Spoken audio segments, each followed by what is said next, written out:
de las costumbres de la Iglesia Católica y de las costumbres de los maniqueos. Traductor, P. Teófilo Prieto, O.S.A. Libro segundo de las costumbres de los maniqueos. El sumo bien es por esencia el ser en sumo grado y uno. Nadie, pienso yo, dudará que la cuestión del bien y del mal, que es lo que aquí se trata, es objeto de la moral. Ojalá sea tanta la claridad y la serenidad de la vista de la inteligencia de quienes se consagran a la investigación de las cosas, que puedan contemplar de hito en hito aquel sumo bien, nada superior a él en excelencia y sublimidad, al cual se somete el alma racional pura y perfecta. Porque verían también con qué rectitud y justicia se le llama el supremo ser, el primer ser, que es siempre lo mismo, en absoluto idéntico a sí mismo, que es inaccesible a toda corrupción o cambio, que ni está sujeto al tiempo ni puede ser hoy de distinto modo de como era ayer. Este ser es el que verdaderísimamente es, pues significa una esencia subsistente en sí misma inaccesible a toda mutación. Este ser es Dios, el cual no tiene contrario, porque al ser solo se opone el no ser. No existe, pues, ninguna naturaleza contraria a Dios.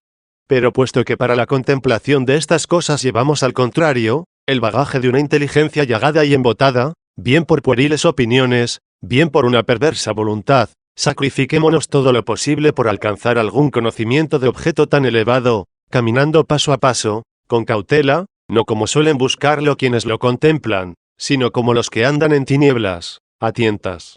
¿Qué es el mal? El mal, dicen con mucha razón los maniqueos, es lo que es contrario a la naturaleza. Pero esta definición destruye su herejía. 2. Es costumbre maniquea el proponer la cuestión del origen del mal a quienes intentan convencer de la verdad de su herejía.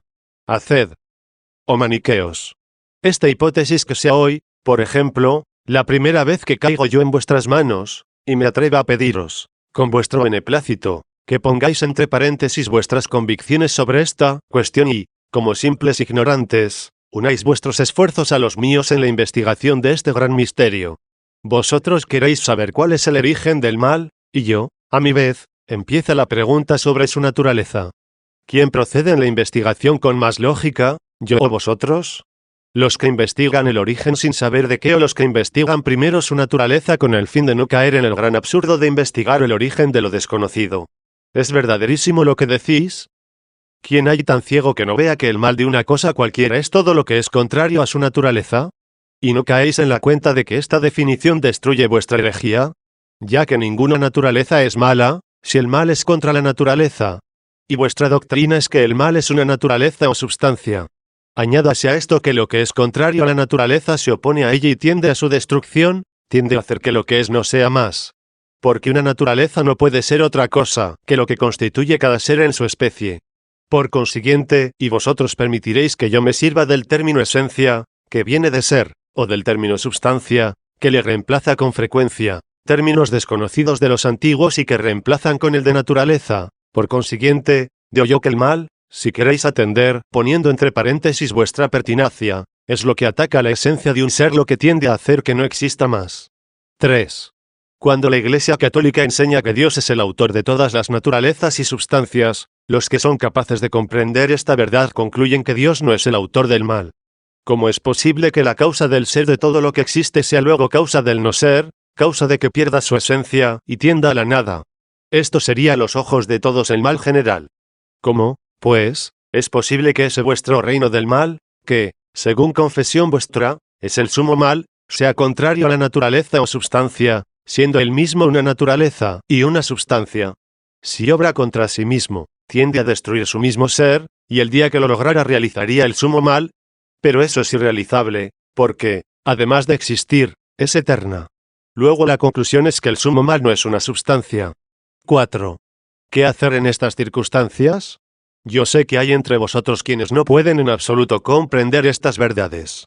Conozco a otros, por el contrario, que, debido a su buen ingenio, las entreven, pero, sin embargo, siguen las inspiraciones de su mala voluntad, que les ciega y hace perder el juicio, y lo emplean más bien en proponer objeciones contra ellos, con el mal fin de seducir con facilidad a los torpes y débiles, que en reconocer ellos mismos su invencible verdad. Pero jamás me pesará haberlo escrito, persuadido de que algún día lo leerá alguno de vosotros con juicio sereno y abandonará vuestra herejía, y otros, espíritus rectos, sometidos a Dios y limpios de esta vuestra peste de doctrina, no podrán, después de leído, ser engañados por vuestras palabras. La definición del mal como algo nocivo es también destructiva de la secta maniquea 3. 5. Sigamos con el mayor interés, y, a ser posible, con la mayor claridad, nuestras investigaciones. Vuelvo de nuevo a insistir sobre la naturaleza del mal. Si decís que el mal es lo que causa daño, no contradecís a la verdad. Pero lo que reiteradamente os suplico es que reflexionéis, examinéis y seáis sinceros, y que busquéis la verdad, no con la torcida intención de combatirla, sino con la buena intención de descubrirla. Todo lo que causa daño priva de algún bien a lo que daña, y si no priva de algún bien, no hay daño alguno. ¿Hay algo más evidente, claro y manifiesto, aun a la inteligencia más mediocre, con tal que no sea pertinaz? Sentado esto, las consecuencias que se siguen son incontables. A vuestro reino del mal, que, según creéis, es el sumo mal, nada le puede dañar, porque carece de todo bien. Si hay dos naturalezas, como vosotros lo afirmáis, el reino de la luz y el reino de las tinieblas. Si el reino de la luz es Dios, como confesáis, cuya naturaleza es simple, toda igual en perfección, en este caso es necesario que admitáis una consecuencia contradictoria de vuestro sistema, pero inevitable que esta naturaleza, que no solo admitís, sino que confesáis muy alto ser el sumo bien, es inmutable, impenetrable e inviolable, pues de no ser así no sería el sumo bien, el bien por excelencia. Esta naturaleza es inaccesible a todo daño. Por otro lado, si daño es privación de algún bien, como he mostrado, ¿qué daño se puede causar al reino de las tinieblas, no habiendo allí bien alguno? Luego se sigue que, si no se puede dañar al reino de la luz, porque es inviolable, ¿a quién o a qué dañará lo que llamáis el mal? Diferencia entre el bien por esencia y el bien por participación 4. 6. Pero, puesto que no podéis libraros de estas redes, fijad la atención en la sencillez y claridad de la doctrina católica. Esta distingue el bien que es en sumo grado y por sí mismo, esto es, por esencia y naturaleza, del bien que lo es por participación. Este recibe el bien que lo constituye del sumo bien, sin mudarse ni perder nada. Este bien por participación es la criatura, sujeto único capaz de deficiencias, de las que no puede ser Dios el autor, pues lo es de la existencia y, por decirlo así, de la esencia. Notemos esta palabra, pues ella sola nos da la clave del enigma del mal, pues, lejos de ser una esencia, es con toda verdad una privación e implica, por lo tanto, una naturaleza a la que puede hacer daño.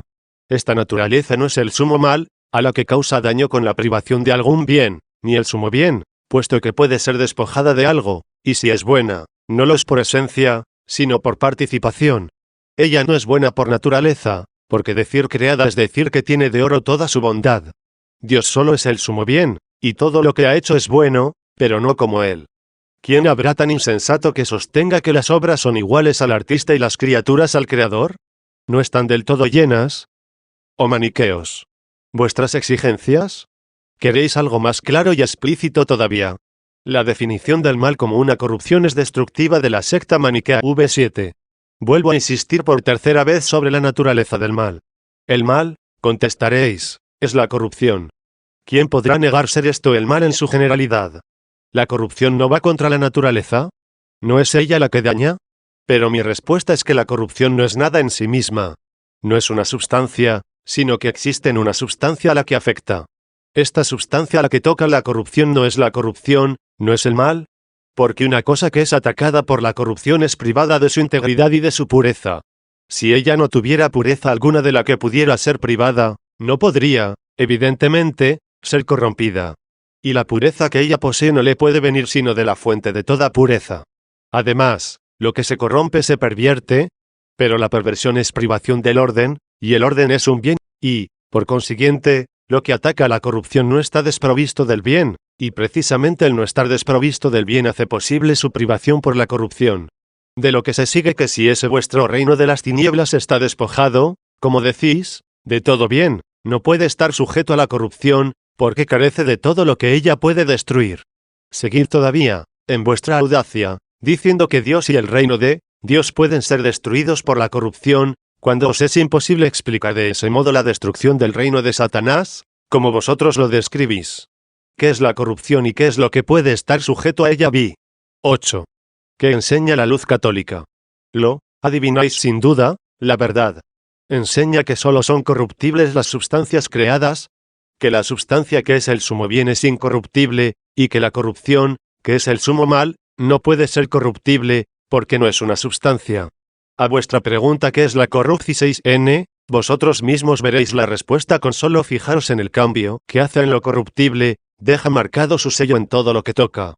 Todo objeto herido por ella decae de lo que era y pierde su permanencia y hasta su ser, porque el ser y la permanencia son correlativos. He aquí porque es inmutable en sí mismo el ser que lo es en el más alto y sumo grado.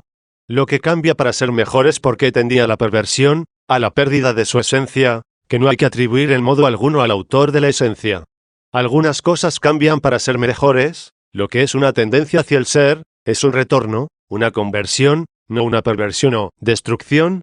Y porque la perversión es destrucción del orden, la tendencia al ser es tendencia al orden, y conseguido el orden, tocan al ser mismo en cuanto lo sufre la capacidad de la criatura. El orden reduce a una cierta unidad lo que organiza. La esencia del ser es la unidad, y en la misma medida que es uno es ser.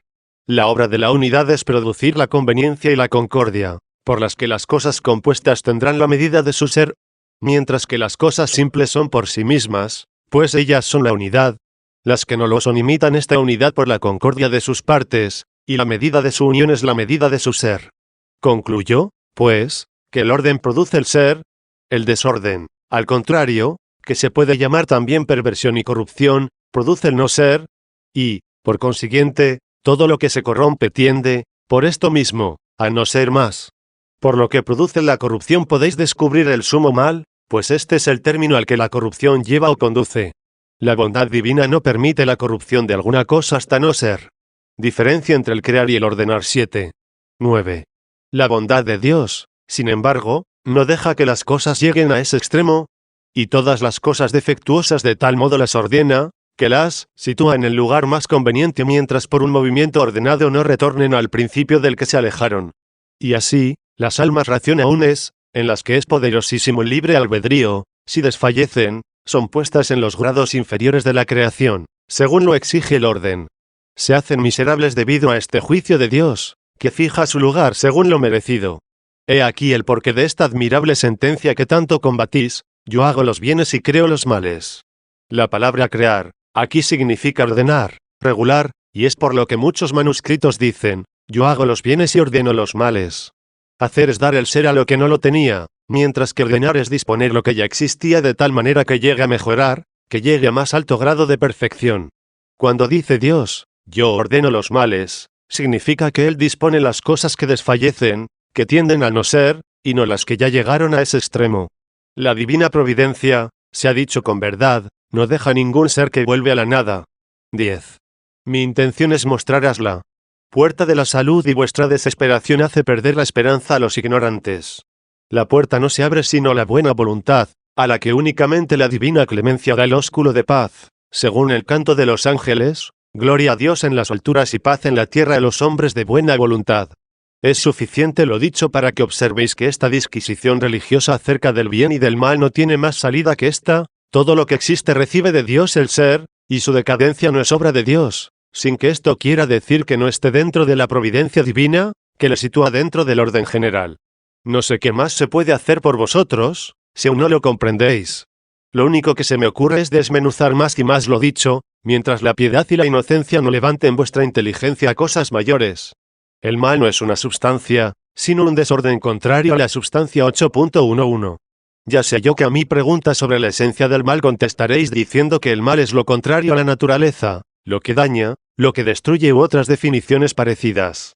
Pero todas estas contestaciones son la ruina de vuestra doctrina, como ya os lo he demostrado, aunque quizás ahora, como vuestro hábito es hablar puerilidades con los que tenéis por niños, sea vuestra respuesta que el mal es el fuego, el veneno, las fieras y otras cosas semejantes. En una ocasión, a una persona que afirmaba que el mal no es una substancia, uno de los primates de esta herejía le dio esta respuesta: mi mayor satisfacción sería poner en sus manos un escorpión y ver si retiraba o no la mano. Si la retira, es señal, en contra de sus palabras, que el mal es una substancia, si es que no tenía la osadía de negar que este animal lo es, y se expresaba así no en presencia de su adversario, sino delante de nosotros, que espantados se lo referíamos. Con los niños, como he dicho, no hablaba sino puerilidades. ¿Quién no sabe, aunque sea muy poca su instrucción, que estas cosas dañan a la naturaleza cuando se encuentran condiciones contrarias a las suyas, y no perjudican cuando se hallan las mismas condiciones, y con mucha frecuencia son de gran utilidad. Si el veneno de su naturaleza fuera malo, su primera víctima sería el mismo escorpión, pero sucede lo contrario, que si del todo se le quita el veneno, infaliblemente perece. Por lo que se ve ser un mal para su cuerpo perderlo y para el nuestro recibirlo. Un bien para él tenerlo y un bien para nosotros el carecer de él. Luego una misma cosa es buena y mala. No, lo que sucede es que el mal es lo contrario a la naturaleza, así de este animal como de la nuestra. El mal es el desorden, que, lejos de ser una substancia, es el enemigo de toda substancia. ¿Cómo es esto?, diréis. Fijad la atención en sus efectos y lo comprenderéis, con tal que aún haya en vosotros alguna luz interior. El mal lleva al no ser todo lo que destruye, mientras que Dios es el autor de la esencia, y, por lo tanto, no puede existir esencia alguna que arrastre al no ser donde ella estuviere. Allí donde hay orden hay ser, y la causa del desorden es la nada. 12. La historia refiere de una mala mujer ateniense, que se acostumbró a beber en pequeñas dosis la cantidad ordinaria de veneno que bebían los condenados a muerte, y consiguió no hacerle a ella perjuicio alguno. Luego, cuando se la condenó a la misma pena, bebió, como los otros, la misma cantidad, y por la costumbre que tenía de beberla no la mató, lo que se consideró como cosa prodigiosa, y se acabó por desterrarla. Si el veneno es malo por naturaleza, ¿cómo pudo hacer esta mujer que no lo fuera para ella? Hay algo de más absurdo. Lo que sucede es que, siendo el veneno una cierta inconveniencia, logró esta mujer por una costumbre moderada crear una conveniencia entre el veneno y su cuerpo. Pues de otro modo, ¿de qué artificio podría valerse aquella mujer para que lo inconveniente no le causara daño alguno? La razón es porque lo que verdadero y generalmente es malo, lo es siempre y para todos sin excepción. Yo podría citar otros muchos ejemplos. El aceite es saludable a nuestro cuerpo y muy nocivo a los animales de 6 pies. El eléboro puede ser alimento, medicina y hasta veneno. La sal, tomada sin medida, es también un veneno, y, sin embargo, es fuente de muchas ventajas y comodidades para el cuerpo. El agua del mar, como bebida para los animales de la tierra, es nociva. Como baño es útil y muy saludable a muchos, y en ambos casos es la causa del bienestar de los peces. El pan nutre al hombre y causa la muerte al halcón. El cieno mismo, cuyo olor y sabor repugnan y hacen daño, refrescan el estío y es remedio de las heridas producidas por el fuego. ¿Qué hay más despreciable y abyecto que el estiércol y la ceniza? Sin embargo, son tan convenientes para los campos, que los romanos creyeron un deber dar honores divinos a su inventor, Estercucio, de quien recibió también el nombre. 13. Pero, ¿qué necesidad hay de reunir detalles, que serían interminables? No es útil a la naturaleza el uso conveniente de los 4 elementos, y en extremo nocivo su uso inconveniente. El aire nos vivifica. Sepultados bajo tierra o sumergidos en el agua, perecemos. Y un gran número de animales, el contrario, viven arrastrándose bajo la arena o tierra ligera, y los peces, puestos al aire, mueren. El fuego destruye nuestros cuerpos, mientras que su uso conveniente nos libra del frío y aleja de nosotros multitud de enfermedades. Este mismo sol al que adoráis de rodillas, y que es lo más hermoso de las cosas visibles, ¿no fortalece la vista de las águilas, mientras a la nuestra la hiera y deslumbra? ¿No es la costumbre la que hace que aun nosotros mismos lleguemos a mirarle de hito en hito sin molestia alguna? ¿No os parece bien su comparación con el veneno, que el hábito hizo inofensivo a aquella célebre mujer ateniense? Un poco de atención y de reflexión basta para ver que si una sustancia es mala por la sola razón de ser nociva a alguien o a alguna cosa, también merece la misma calificación esta hermosa luz ante la que os postráis. Es mejor que digáis que esta inconveniencia en virtud de la cual un rayo de sol puede deslumbrar nuestra vista, aunque para ella no haya cosa más agradable que la luz, es el carácter propio del mal en su generalidad. Inconsistencia de las fábulas de los maniqueos acerca de los bienes y de los males. 9. 14. Mi intención, en esta tan molesta y minuciosa enumeración de detalles, no es otra que lograr, si es posible, desaparezca esa vuestra irracional costumbre de decir, el mal es la tierra en toda su profundidad y en toda su extensión, o un espíritu errante sobre la tierra, o los 5 antros de los elementos, el de las tinieblas, el de las aguas, el de los vientos, el del fuego y el del humo, o los animales nacidos en cada uno de estos elementos, las serpientes en las tinieblas, los peces en las aguas, los pájaros en el aire, los cuadrúpedos en el fuego y los bípedos en el humo. Estos seres, tal y como vosotros los describís, no podrán existir, ya que todo lo que existe ha sido, como tal, creado necesariamente por el Dios Supremo y, en la medida de su ser, es bueno. Sí, pues, el dolor y la flaqueza son un mal, allá en el mundo de vuestra fantasía existen animales de tanta fuerza y vigor, que hasta os atrevéis a decir que sus mismos abortos, después de haber contribuido a la fábrica del mundo cayendo del cielo a la tierra, no pudieron morir. Si ser ciegos y sordos es un mal, esa vuestra raza de animales veía y oía.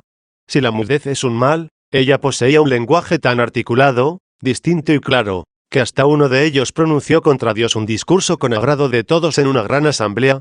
Si la esterilidad y el destierro son un mal, allí hay una gran fecundidad y, además, viven en tierra y regiones propias. Si la servidumbre y la muerte son también un mal, allí hay reyes, y viven una vida tal que, según vuestras palabras, ni después de la victoria de Dios puede el espíritu morir. 15. ¿Podéis decirme ahora la causa de que en el sumo mal descubra tanto bien, opuesto al mal de que he hablado? ¿O si estos no son males? ¿Lo será una sustancia en cuanto tal? Si ni la flaqueza ni la ceguera son un mal, ¿lo serán un cuerpo débil y las tinieblas? Si ni la sordera, ni la mudez, ni la esterilidad son un mal, ¿lo serán los sordos, y mudos, y estériles? Si ni el destierro, ni la servidumbre, ni a muerte son un mal, ¿lo serán los animales que andan errantes o envía a alguien al destierro, los que sirven o alguien les fuerza al servicio, los mortales o que les infiere a alguien la muerte? Pero si todas estas cosas son los males, no lo serán la fuerza corporal, ni la vista, ni el oído, ni la palabra que persuade, ni la fecundidad, ni el suelo patrio, ni la libertad, ni la vida, bienes que existen en vuestro reino del mal, y todavía tenéis la osadía de llamarlo sumo mal. 16. En fin, si el mal es la inconveniencia, nadie lo negó jamás. ¿Qué más conveniente y adaptable que estos elementos a los animales que allí viven, como son las tinieblas para las serpientes, el agua para los peces, el aire para las aves, el fuego para los cuadrúpedos y el humo para los bípedos? ¿Cuánta concordia establecéis en el reino mismo de la discordia y cuánto orden en la sede misma del desorden?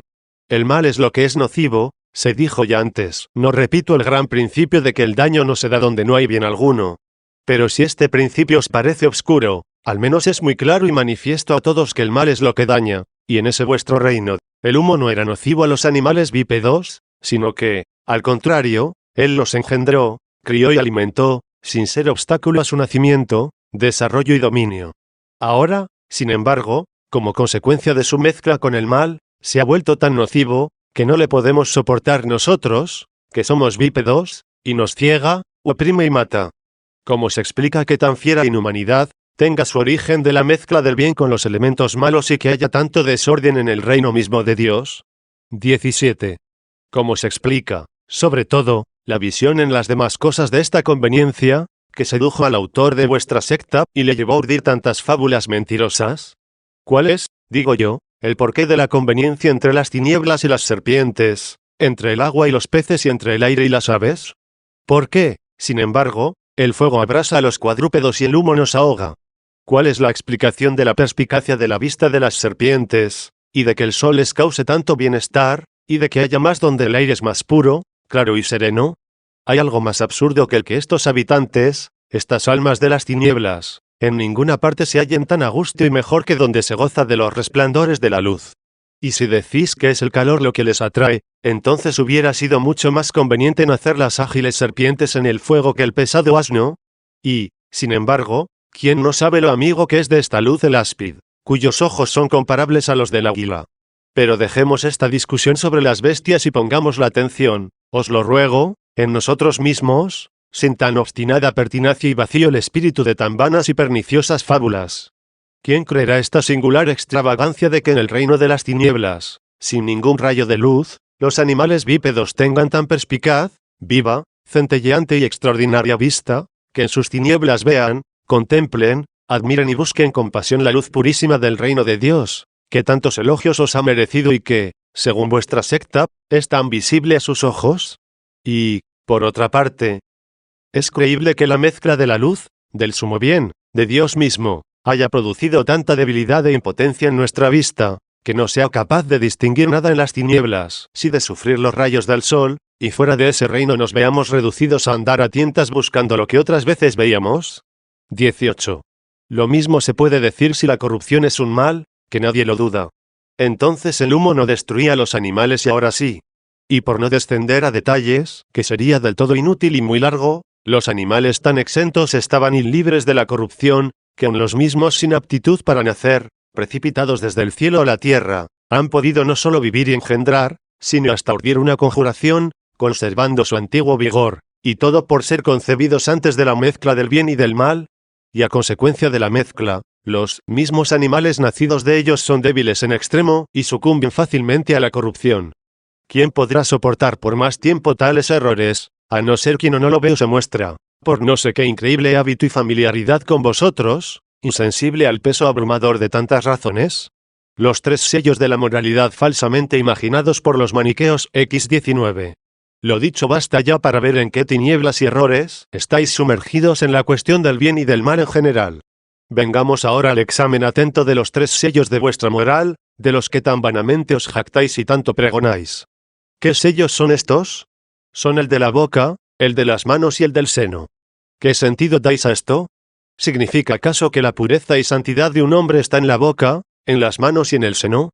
¿Qué diréis en el caso de que uno peque con los ojos, oídos y narices, o que hiera a uno con los pies o lo mate? ¿De dónde su culpabilidad? Pues no ha pecado ni con la boca, ni con las manos, ni con el seno. La palabra boca, decís, significa todos los sentidos radicados en la cabeza. La palabra manos, toda acción, y la palabra seno, toda pasión carnal. ¿De dónde proceden en este caso las blasfemias, de la boca o de las manos? Pues la blasfemia es una acción de la lengua. Si reducís todas las acciones a una sola categoría, ¿qué razón hay para unir la acción de los pies con la de las manos y separarla de la lengua? ¿Es, acaso, porque la lengua tiene una significación en sus palabras, que queréis desligar de la acción, que no la tiene? De manera que el sello de las manos sería, más bien, la abstención de toda acción mala, carente de significación. ¿Qué diréis cuando alguien comete una falta con algunos de sus manos, como puede tener lugar en la escritura con gestos significativos?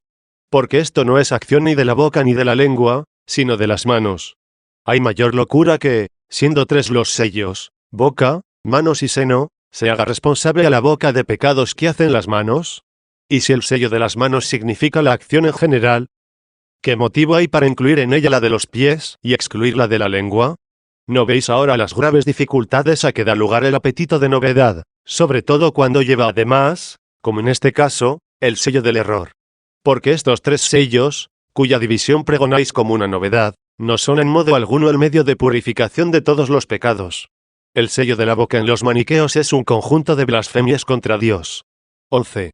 20. Tenéis libertad para hacer todas las distinciones que os plazcan y para pasar en silencio todo lo que os venga bien. Y redúzcase la discusión únicamente a lo que tanta costumbre tenéis de pregonar como una novedad. Es propio del sello de la boca la abstención de toda blasfemia. Esta consiste en hablar mal de los buenos. Y de aquí la opinión generalmente admitida de que la blasfemia son palabras malas contra Dios. Porque de la bondad de los hombres se puede dudar, así como de la de Dios nunca. ¿A qué quedará reducido el tan decantado sello de la boca, si la razón os constriñe a confesar que nadie dice contra Dios peores cosas que vosotros? Porque la verdad es así, existe una razón, no abstrusa y difícil, sino clara, y evidente a todo entendimiento y, además, invicta, y tanto más cuanto que a nadie se le puede ocultar que nos mueve con fuerza irresistible a confesar que Dios, a quien no puede tocar indigencia, debilidad ni miseria alguna, es incorruptible, inmutable e inviolable. El conocimiento de estas verdades está tan comúnmente arraigado en toda alma racional, que basta solo pronunciarlas para arrancar vuestro consentimiento. 21. Sin embargo, cuando comenzáis el recitado de vuestras fábulas, víctimas de una increíble ceguera, queréis convencer a otros, tan ciegos como vosotros, que Dios es corruptible, sujeto al cambio, a la alteración y a la indigencia, así como también a la debilidad y a la miseria. Pero esto es muy poco todavía. Dios, según vosotros, además de ser corruptible, es ya una cosa corrupta, y no solo sujeto al cambio, sino que está ya del todo cambiado. Es poco ser capaz de la indigencia, es ya pobre, y cuando se dice que puede de estar sujeto a la debilidad y a la miseria, no se dice todo, pues además es ya débil y miserable. Vosotros decís que el alma es Dios o una parte de Dios. En verdad que no comprendo que una parte de Dios no sea realmente Dios. Cuando es cierto que una parte de oro, de plata o de piedra es también oro, y plata, y piedra, y si nos fijamos en cosas de mayor extensión, sucede lo mismo. Una parte de tierra, de aire, lo mismo que de fuego o de luz, es igualmente tierra, y agua, y aire, y fuego, y luz. Según esto, no veo cuál sea la razón de no ser Dios una parte suya. ¿Acaso porque la organización de la forma divina es como la del hombre y los demás animales? Pues es verdad que una parte del hombre no es hombre. 22. Hagamos separadamente un análisis de cada una de estas opiniones. En la hipótesis de que Dios sea como la luz, se seguirá, sin poderlo rehusar, que una parte de Dios es Dios. Ahora bien, cuando decís que el alma es una parte de Dios, no podéis excluir de ella, del alma, la corrupción, dada su estulticia y necedad, ni el cambio, puesto que ha dejado de ser sabia, y menos la profanación, ya que carece de la perfección propia, ni tampoco la indigencia, pues se la ve pedir auxilio, ni la debilidad y miseria, porque necesita remedio y tiene ardorosos deseos de felicidad. Todo este cúmulo de defectos, como consecuencia necesaria de vuestro sacrílego modo de pensar, alcanza la misma substancia de Dios. Si, por el contrario, no reconocéis estos defectos en el alma, en esta hipótesis, no se necesita del Espíritu Santo para enseñar la verdad a la que ya es sabia, ni que se rejuvenezca por la verdadera religión la que no está envejecida. Tampoco son necesarios vuestros sellos para perfeccionar a la que ya es perfecta. Son vanos también los auxilios divinos, puesto que no hay en ella indigencia alguna. Ni Cristo mismo será médico de la que ya goza de perfecta salud. Y, finalmente, la misma promesa de una vida feliz es una cosa vana cuando ya se disfruta de la felicidad. ¿Qué sentido tiene entonces llamarse Cristo en el Evangelio el libertador, cuando dice, si el Hijo os diere la libertad, seréis verdaderamente libres? 1. ¿Por qué? San Pablo ha dicho también, vosotros, hermanos, sois llamados a la verdadera libertad. 2. No se sigue de aquí que es esclava el alma, pues aún no ha conseguido la verdadera libertad. Y como, según vosotros, una parte de Dios es Dios, aun a él mismo le llega la corrupción de la incipiencia, el cambio y la alteración, con la pérdida de su perfección, la debilidad de las enfermedades, y todo género de miserias, y una infamante esclavitud. 23. Si no admitís que una parte de Dios es Dios, no puede seguir siendo Dios incorruptible, inmutable e inviolable, cuando una de sus partes es afectada de la corrupción, del cambio o de la imperfección. Ni sumamente rico, pues hace todas las diligencias posibles, porque se le restituye su parte. Tampoco disfruta de la perfecta salud, ni de la felicidad, ni de la libertad, puesto que una de sus partes es débil, miserable y sujeta a la servidumbre. Aquí tenéis las consecuencias que necesariamente entraña vuestra afirmación de que el alma, oprimida del peso de tantas miserias, es una parte de Dios. Cuando purifiquéis vuestra secta de todos estos errores, y de otros parecidos, entonces, y solo entonces, estará limpia vuestra boca de blasfemias. Esto sería, ciertamente, abandonar vuestra secta, pues no es maniqueo quien no cree ni repite lo que vuestro jefe dejó escrito. 24. La condición para estar limpios de blasfemias es la fe, o la inteligencia de que Dios es el absoluto y sumo bien superior en excelencia a todo lo que puede existir en la realidad, o en el pensamiento. La razón de los números es irresistible a toda alteración o violación, y no hay naturaleza alguna extraña que pueda hacer que el número que sigue al 1 no sea doble. Estas leyes son inmutables, y aún tenéis la osadía de afirmar que Dios no lo es. Esta ley guarda inviolablemente su pureza, y os resistís a reconocer al menos algo igual en Dios. ¿Podrá realizar ese vuestro reino de las tinieblas la división en dos partes iguales del inteligible número 3, cuya unidad es tal, que no puede ser fraccionada? B. Sin duda, vuestra inteligencia que no hay odio que pueda llegar a tanto. ¿Cómo, pues, podrá este mismo odio infringir la ley de la divinidad? ¿Y si esto no se puede lograr? ¿Cuál fue la necesidad de la mezcla de una de sus partes con el mal y de su precipitación en tantas miserias? Los maniqueos no hayan salida o subterfugio alguno. 12. 25. De aquí nació lo que, aun estando muy atentos a lo que oíamos, nos ponía en graves aprietos. No veíamos salida alguna cuando se trataba de saber qué haría a Dios el reino de las tinieblas si se resistía al combate, debido a la gran miseria de una de sus partes. Porque, en el caso en que no pudiera ese reino de las tinieblas dañar o alterar en nada la paz de Dios, nos dolía sobremanera la despiadada crueldad con que se nos trataba, metiéndonos en tantas calamidades. Y en el caso contrario, en que pudieran dañar en algo o alterar su paz, se seguiría no ser incorruptible, Rómulo exige la naturaleza de Dios. Hubo quien dijo que Dios no quiso sustraerse al mal ni impedido en él, sino que, debido a su bondad natural, había querido poner orden en ese reino de las tinieblas, inquieto y perverso. No se lee esto en los libros de los maniqueos.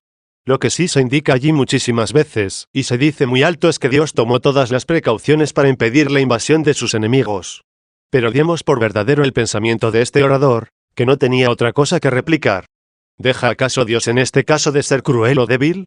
Porque esta bondad para con ese reino contrario es una verdadera ruina para sus amigos. Añádase a esto que, si su naturaleza no puede estar sujeta a la corrupción y al cambio, tampoco la nuestra la alteraría o afectaría mal alguno, y, además, podría poner orden en el reino enemigo sin la perversión de nuestra naturaleza. 26. Pero aún me faltaba por decir lo que recientemente oí en Cartago.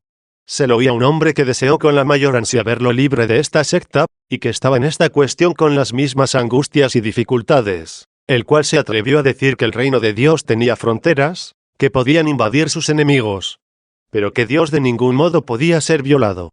Esta opinión jamás se hubiera arriesgado a emitirla vuestro doctor, porque vería, sin duda, entrañada en ella, mejor que en cualquiera otra, la ruina de su secta. Y así es en realidad de verdad.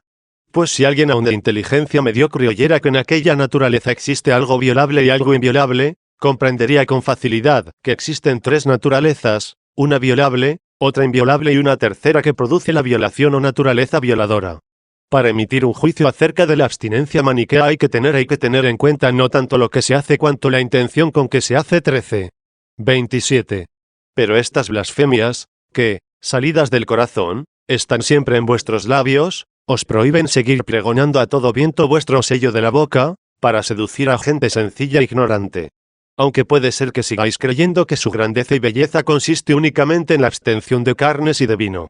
En este caso falta saber con qué fin lo hacéis. Pues si el fin a que referimos nuestras acciones, es decir, en vista del cual obramos, es no solo sin mancha de pecado, sino, además, laudable, nuestras acciones seguirán la misma suerte y serán merecedoras de alabanza. Pero si, por el contrario, el fin que contemplamos y miramos cuando hacemos algo es con razón y justicia digno de reprensión, no habrá nadie que no repruebe y censure aun lo mismo que hacemos. 28. De Catilina se dice que podía soportar el frío, el hambre y la sed. Este hombre puerco y sacrílego tenía esto de común con nuestros apóstoles. ¿En qué se diferencia este parricida de ellos, sino en la diversísima intención que tenía? Él sufría todo esto con el fin torcido de saciar sus más inmoderadas e inhumanas pasiones, mientras que los apóstoles tenían la sanísima intención de dominadas y someterlas al imperio de la razón.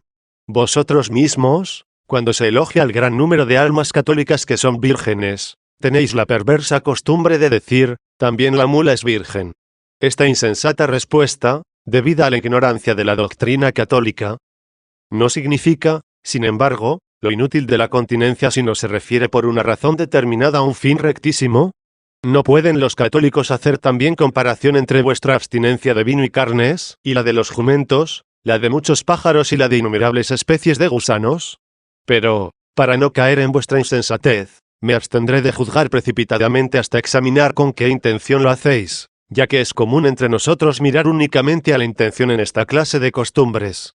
Si es por moderación y para refrenar vuestras pasiones, que os abstenéis de tales alimentos y bebidas, que nos deleitan y satisfacen, os escucho con gusto y os apruebo y alabo. Pero no es así. 29. ¿Se puede hacer la hipótesis posible de la existencia de un hombre tan parco y sobrio, que, con el fin de dominar el apetito de comer y de beber, solo haga una comida al día y en la cena, unas pocas verduras cocidas y aderezadas con una miaja de tocino, 2 o 3 sorbos de vino para humedecer la boca, y así diariamente? Hágase ahora, al lado de la anterior hipótesis, otra también posible, de otro hombre a quien, sin probar el vino ni la carne, se le sirve en la comida toda clase de frutos, los más exquisitos y peregrinos, y bien espolvoreada con toda clase de especias, y en la cena lo mismo. Y junto con todo eso saborea bebidas variadas y finas, como agua dulcificada con miel, mosto cocido, jugos de frutas variadas, muy parecidos al vino, pero superiores en suavidad y finura, y sin medida y sin necesidad, sino por puro placer, y esto no un día ni dos, sino todos los días. ¿Quién de estos dos hombres, en cuanto a la comida y bebida se refiere, juzgáis hace vida de más continencia? No os creo tan ciegos que no deis preferencia al que come y bebe poco o con sobriedad, sobre el derrochador y tragón. 30. Ese es, al menos, el canto de la verdad, aunque vuestro error cante muy de otra manera. Si el santo o elegido que se gloria de los 3 sellos hiciera la vida del último que acabo de describir, ¿acaso tuviera la censura de uno o dos de los más graves y serios? Pero no se le podría condenar como violador del sello.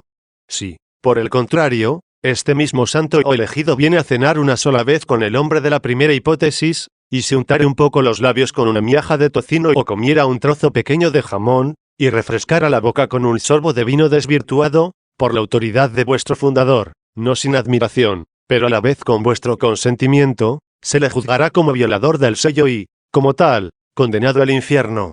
Oh, os lo pido con el mayor interés, abandonad vuestro error, oíd a la razón, resistid un poco al hábito o costumbre. ¿Se puede pensar algo de mayor locura y perversidad? ¿Es posible decir o pensar mayor insensatez, que al hombre que tiene el vientre tan lleno de setas, arroz, trufas, pasteles, pimienta y otras especias, que se gloria de eructar a todo eso, y así todos los días, no se le juzgue violador de los 3 sellos, es decir, de la regla de la santidad, mientras que a ese mismo que no come más que legumbres mal aderezadas y en cantidad apenas suficiente para las necesidades de su cuerpo, y no bebe más de 3 sorbos de vino desvirtuado en gracia de la salud, por una sola vez que pasa de aquellos banquetes a esta frugalísima comida, ¿se le preparan tan ciertos castigos? 3 causas hacen laudable la abstinencia de ciertos manjares. 14. 31. Pero es que dice el apóstol, es bueno, hermanos, no comer carne ni beber vino. 3. Como si alguien de los nuestros negara la bondad de este consejo. Lo que hay que tener presente son los motivos de que ya hice mención y están expresados en estas palabras: no os cuidéis de las concupiscencias de la carne. En 4, o bien las que el mismo apóstol San Pablo indica luego, como, por ejemplo, refrenar la gula, que suele hacerse más rabiosa e inmoderada con estas cosas, no escandalizar a los hermanos, o evitar que los débiles hagan actos de idolatría. En la época que escribía esto el apóstol se vendía en el mercado mucha carne, ofrecida a los ídolos, y se hacían libaciones a los falsos dioses de los gentiles, y por eso muchos hermanos aún no fuertes y bien instruidos en la fe, que tenían obligación de acudir al mercado, preferían abstenerse de la carne y del vino a caer, sin saberlo, en lo que creían una comunicación con los ídolos. Otros más instruidos y fuertes en la fe, despreciaban estas creencias con más seguridad, pues sabían que un alimento no podía manchar sino por una mala conciencia, como lo dice la palabra del Señor, no mancha al alma lo que entra por la boca, sino lo que sale de ella. 5. Sin embargo, tenían presente la flaqueza de los hermanos, que les llevaba a abstenerse de estas cosas, para no serles ocasión de escándalo. Esto no es una simple conjetura, es un hecho consignado en las mismas epístolas de San Pablo. Cuando legáis estas palabras, es bueno, hermanos, no comer carne ni beber vino. 6. ¿Por qué no completáis el pensamiento del apóstol con lo que sigue, ni hacer nada que pueda ofender, o escandalizar, o debilitar a vuestro hermano? ¿No indica esto último el fin por el que el apóstol lo preceptúa? 32. Esta doctrina está bien clara en multitud de pasajes aducidos ya en el libro anterior y en muchísimos otros que faltan por aducir, y que confieso es muy largo y pesado transcribirlos aquí todos. Pero, en vista del interés de los que no leen ni estudian sino con mucha indolencia las santas escrituras. 7, me veo obligado a transcribir el texto todo íntegro. Recibid con caridad al débil todavía en la fe, sin disquisiciones con él sobre su modo de pensar. Hay quien cree que le es permitido comer de todo, mientras que el débil cree que solo legumbres. El que come de todo no desprecia al que no come, y éste, a su vez, no tenga en menos al que come, pues Dios tiene providencia de él.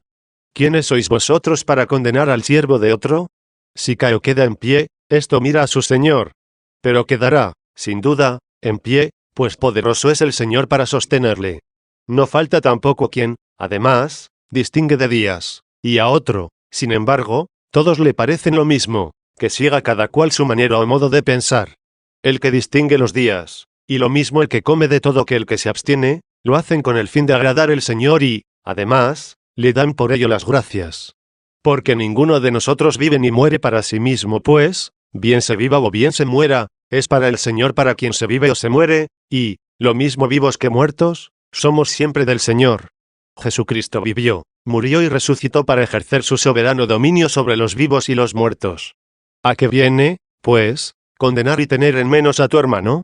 Todos nos presentaremos ante el tribunal de Jesucristo, conforme a lo que está escrito: yo juro por mí mismo, dice el Señor, que toda rodilla se doblará en mi presencia, y toda lengua confesará que yo soy Dios.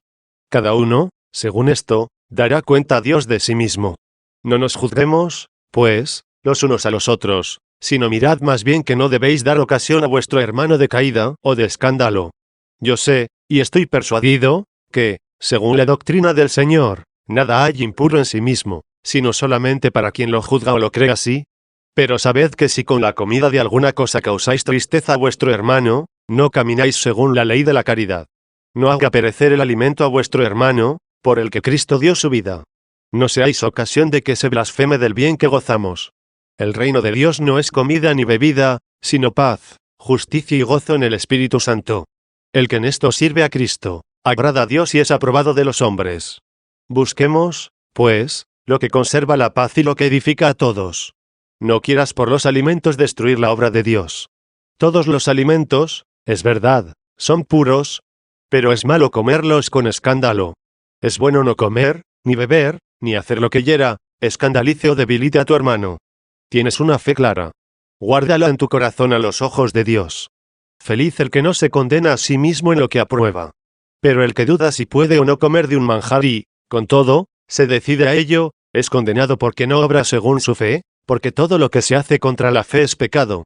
Deben los más fuertes soportar las debilidades de los enfermos, y no buscar su propia satisfacción. Trate cada uno de agradar a su hermano en todo lo que es bueno y edifica, pues Jesucristo no buscó nunca sus propias satisfacciones. 8:33.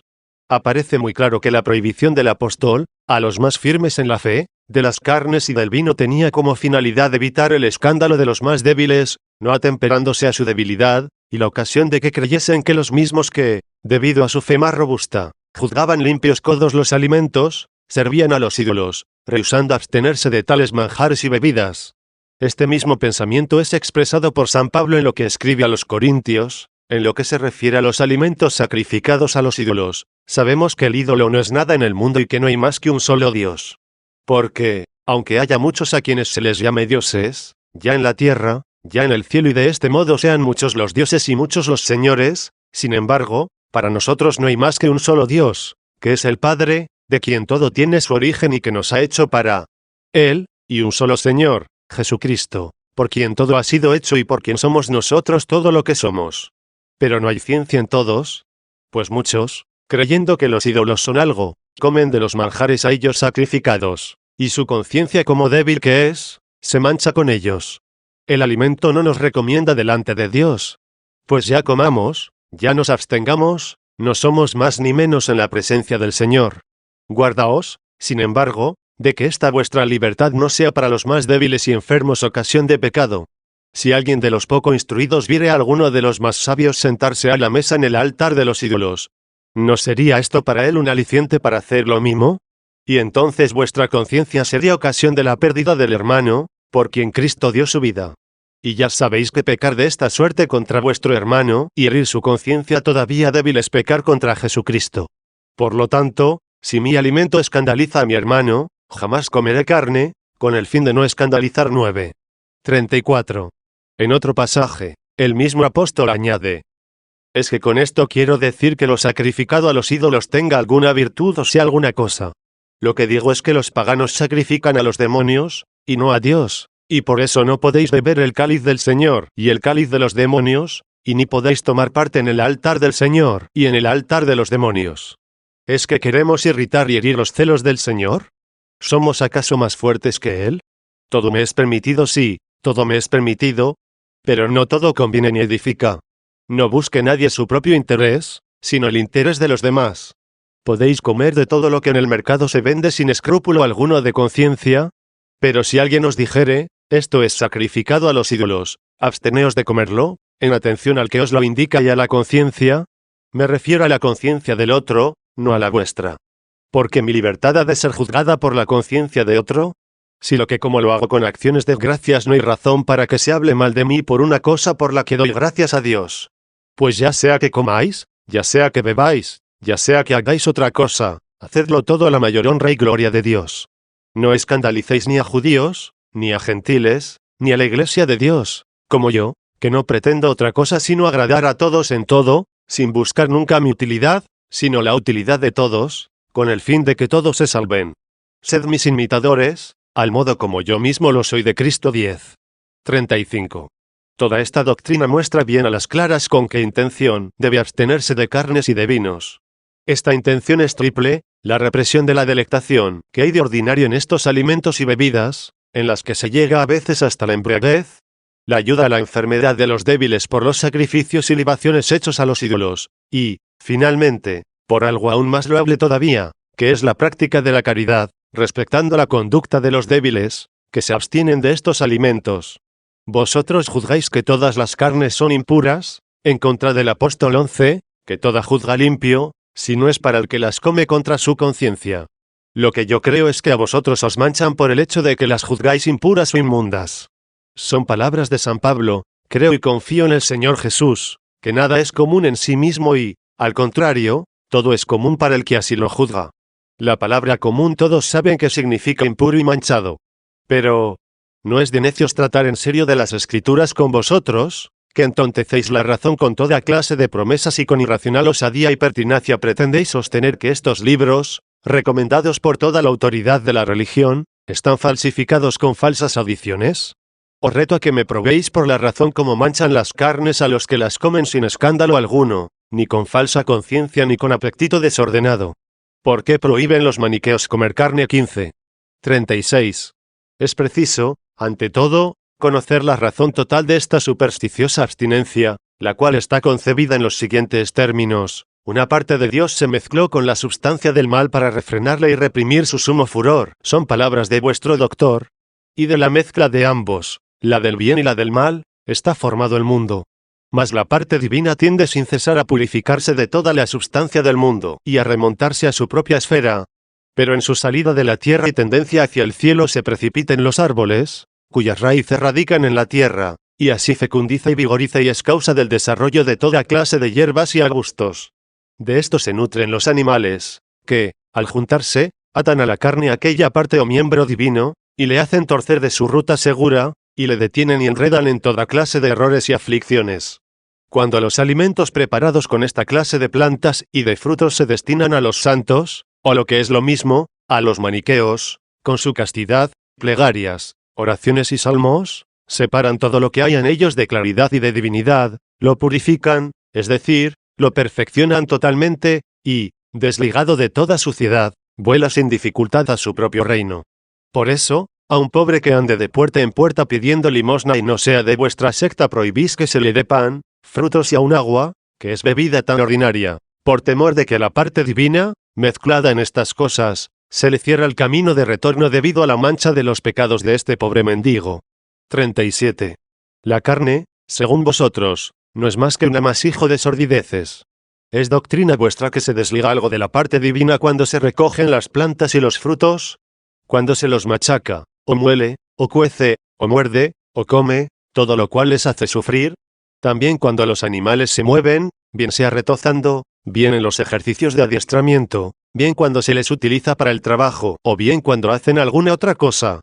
Y, finalmente, durante el sueño, cuando se verifica en el cuerpo, con el calor interior, lo que se llama la digestión. Puesta totalmente en libertad la parte divina en todas estas circunstancias, del resto, que es lo más sórdido y sucio, se forma la carne por medio de la generación. En el hombre, sin embargo, esta carne se une a un alma de buena índole, porque en las circunstancias señaladas no se ha desligado totalmente de ella el elemento divino. Pero, cuando llega a su separación total de la carne, el resto no es otra cosa que un amasijo de inmundicias, y el alma de quienes las comen queda sucia y sórdida. Revelación de los más monstruosos misterios maniqueos. 16. 38. Obscuridad de las cosas y de la naturaleza, cuánta falsedad encubres. ¿Quién hay que, ignorante de las causas de la naturaleza y privado, además, de la más pequeña luz de la verdad, no se deje seducir por los fantasmas corpóreos sino juzgue verdadera toda esa realidad, precisamente porque no aparece, pero que se la reviste de ciertas imágenes de las cosas visibles y se la expresa y describe con estilo tan brillante? Esta turbamulta y gran grey humana, así se llama a estos hombres, se libra de tan groseros errores, no tanto por el razonamiento cuanto por el temor religioso. Por lo cual será tal el empeño que ponga en rebatirlos, que bastará una sencilla exposición para que no solo el juicio de los prudentes los repruebe, sino hasta las inteligencias más comunes vean su gran falsedad y mentira. 39. Lo primero que os exijo es la explicación de la existencia de ese algo no sé qué de divino en el trigo, legumbres, coles, flores y frutas. La explicación es el brillo del color, el perfume de los olores y la suavidad de los sabores. Las cosas putrefactas, al contrario, en las que no existe nada de esto, muestran bien a las claras que se les ha ido todo este bien. No os da siquiera vergüenza la afirmación de que la nariz y el paladar sean medios adecuados para conocer a Dios. Pero dejemos eso, os hablaré en latín, aunque, como suele decirse, sea mucho para vosotros. Es asequible a toda inteligencia que, si el color es signo de la presencia del bien en los cuerpos, ¿no es verdad que el estiércol de los animales, que es la inmundicia de la misma carne, muestra distintos colores, como, por ejemplo, el blanco, el rojo y otros más que en las flores y frutos miráis como testigos de la presencia y de la unión de Dios mismo? ¿Por qué el color rojo de la rosa es signo de la abundancia del bien y no lo es el color rojo de la sangre?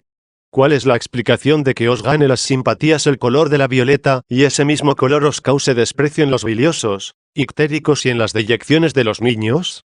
Es razonable ver en la nitidez y brillo del aceite una señal de abundancia de la mezcla del bien, y os servís de ello para la limpieza del vientre y de las fauces, y os asusta tocar con los labios un color muy parecido que destilan las carnes grasas. ¿Por qué miráis como salido de los tesoros de Dios al melón, y no pensáis lo mismo del tocino rancio de un jamón, o de la yema de un huevo? ¿Cuál es la razón de que la blancura de las lechugas os hable de Dios y la de la leche no os diga lo mismo? Sigo hablando todavía de los colores, que, a la verdad, si los contemplamos en un prado esmaltado de flores, no son tan hermosos como en las plumas de un pavo real, aun haciendo de la generación y de la carne. 40. ¿Os muestra también el olor la presencia del bien? Pues sabed que la carne de ciertos animales sirve para hacer perfumes de la mayor suavidad y delicadeza, y que los alimentos cocidos con carne, aunque no sea de la mejor calidad, exhalan un olor mucho más agradable que si se cuecen solos. Juzgáis, finalmente, de la pureza de las cosas por la suavidad del olor. Luego debéis comer con más avidez el lodo que beber el agua de una cisterna. Porque la tierra seca, rociada, regala al olfato de una manera muy peregrina y desprende un olor mucho más agradable que el agua de lluvia simplemente. ¿Es signo de la presencia de la divinidad en los cuerpos el sabor? Estoy entonces de acuerdo con vosotros en que esa porción divina se manifiesta más en los dátiles y en la miel que en la carne de cerdo, más en esta carne que en las habas, y en los higos más que en el hígado del cerdo con ellos cebado. Pero también tenéis que concederme que abunda más lo divino en este hígado que en el animal. ¿Qué diréis si este razonamiento os obliga a confesar que hay raíces más puras que la carne, no distinguiéndose nada ambas cosas en la participación de lo divino si el sabor es señal de su presencia? Las mismas legumbres son más sabrosas cocidas con carne. Las hierbas que comen los animales para su alimento, y no se pueden probar, convertidas en jugo de leche, revisten un color más bello y su sabor es muy agradable. 41. ¿Es que pensáis, acaso, que donde se unen estos tres bienes a la vez, el color, sabor y olor, allí existe más abundante el bien? Cese entonces ya vuestra admiración y elogios de las flores, pues que, a juicio del paladar, no se pueden soportar. Ni podéis siquiera preferir la verdolaga a la carne, que cocida la supera en el color, olor y sabor. El cochinillo asado, en esta disertación sobre el bien y el mal se me obliga a buscar argumentos, más que en los autores y escritores, en los alimentos y en el modo de prepararlos. El cochinillo asado, repito, presenta un color blanco, un olor muy suave y un gusto delicioso. Esto es para vosotros la señal más perfecta de la presencia de la divinidad. Este triple testimonio os convida, solicita con fuerza y atrae a que lo purifiquéis con vuestra santidad. Arremeted, pues, con él. ¿Qué fuerza os sujeta? ¿Qué se os ocurre oponer a esta conclusión? Si se fija la atención en el color solamente, se ve que el de las deyecciones de un infante o niño de teta supera al de las lentejas. Si en el olor, el de una albondiguilla asada es superior al del higo, por otra parte tan dulce y tan verde. Si en el sabor, el de un cabrito asado es mucho más sabroso que la hierba que come. Y, finalmente, existe una carne en la que se unen o juntan estas tres señales. ¿Queréis todavía más? ¿Se os ocurre alguna contestación? Os manchará la comida de tan delicados manjares, y estas monstruosidades que con tanta pertinacia sostenéis dejarán intactas vuestra limpieza e inocencia. Por otra parte, vuestra secta prefiere, sin duda, un rayo de este sol que nos alumbra todas las carnes y frutas, no por el olor y el sabor de que carece, sino precisa y únicamente porque supera a los demás cuerpos por la excelencia de su brillantísimo resplandor. ¿Por qué no veis en esto mismo la fuerza irresistible que os exhorta y obliga a preferir el brillo del color a los demás signos de la mezcla de lo divino? 42.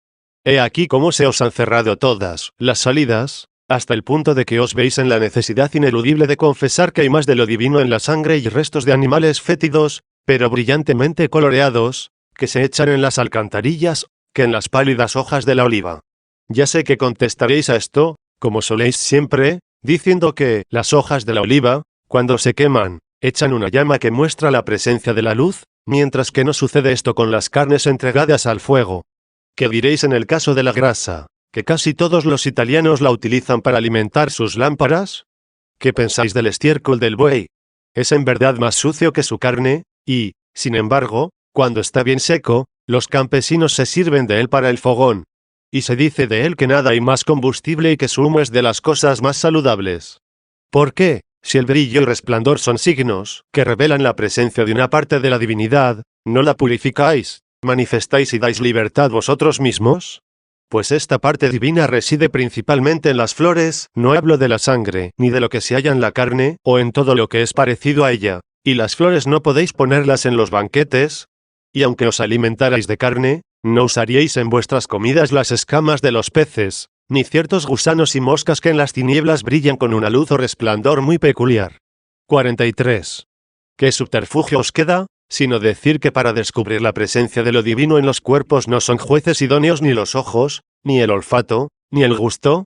Una vez puestos estos sentidos entre paréntesis, ¿qué razón alegaréis cuando decís que existe mayor participación de Dios en las plantas que en la carne, o que en absoluto hay en las plantas algo de lo divino? ¿Es acaso la belleza lo que os mueve, no la que consiste en la suavidad de los colores, sino la que resulta de la armonía de las partes? Ojalá fuera esto verdad.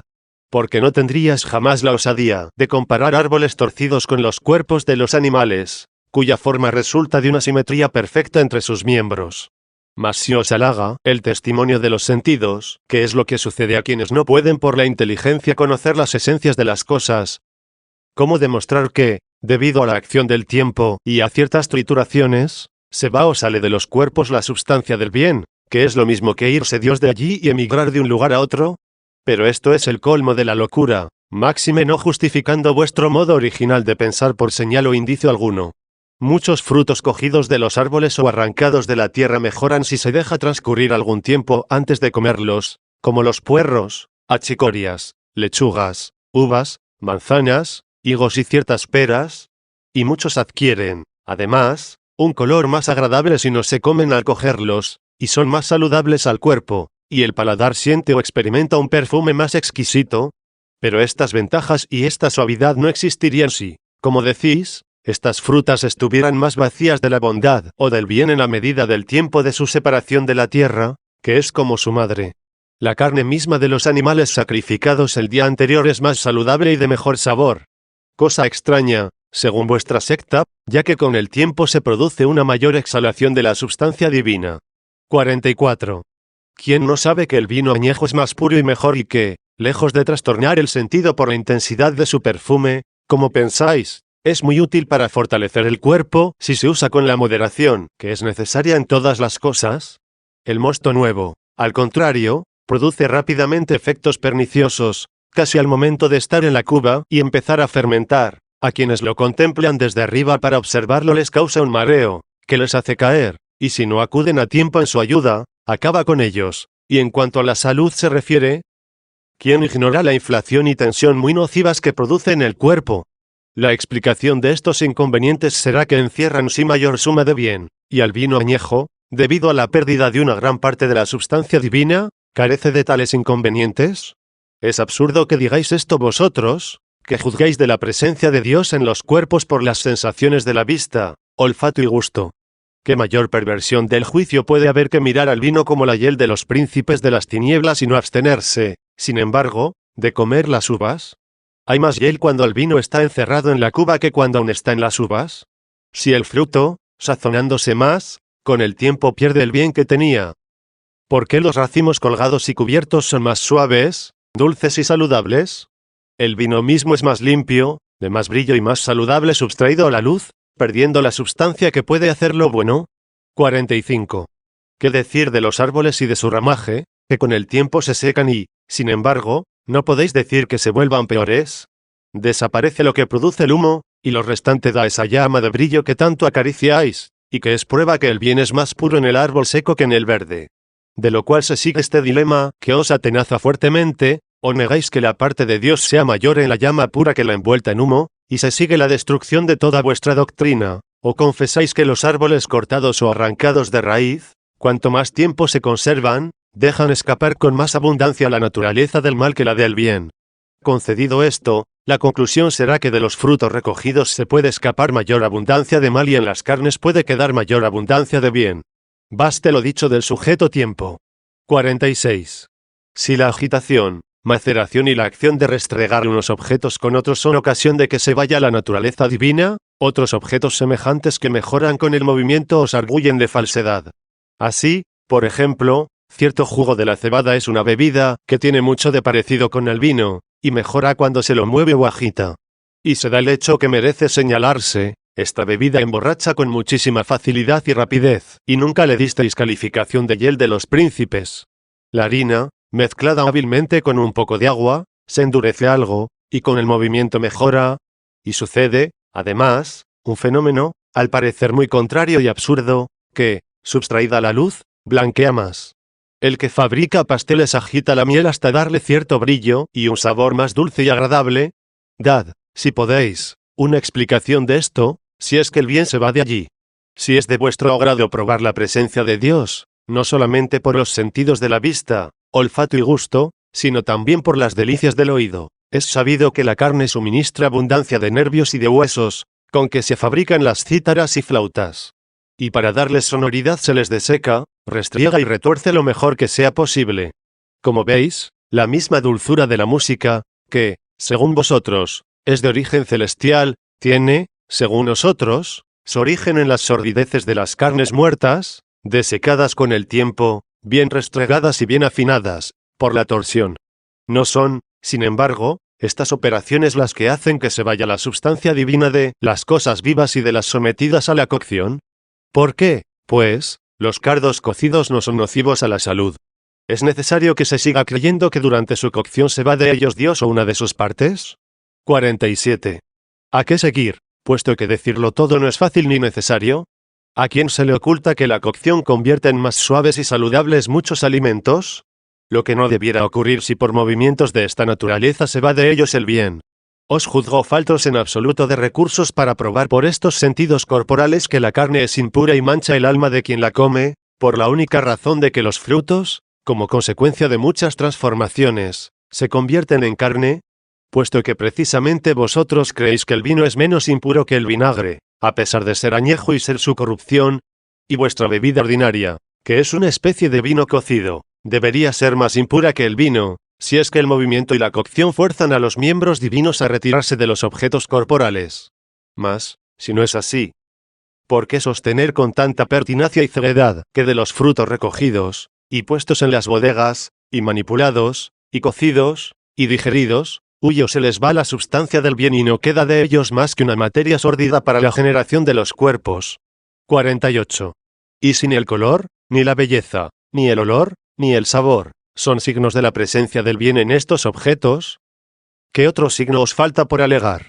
¿No será acaso otro signo una cierta fuerza y resistencia, que estos frutos parece que pierden cuando se los separa de la tierra y se manipula con ellos?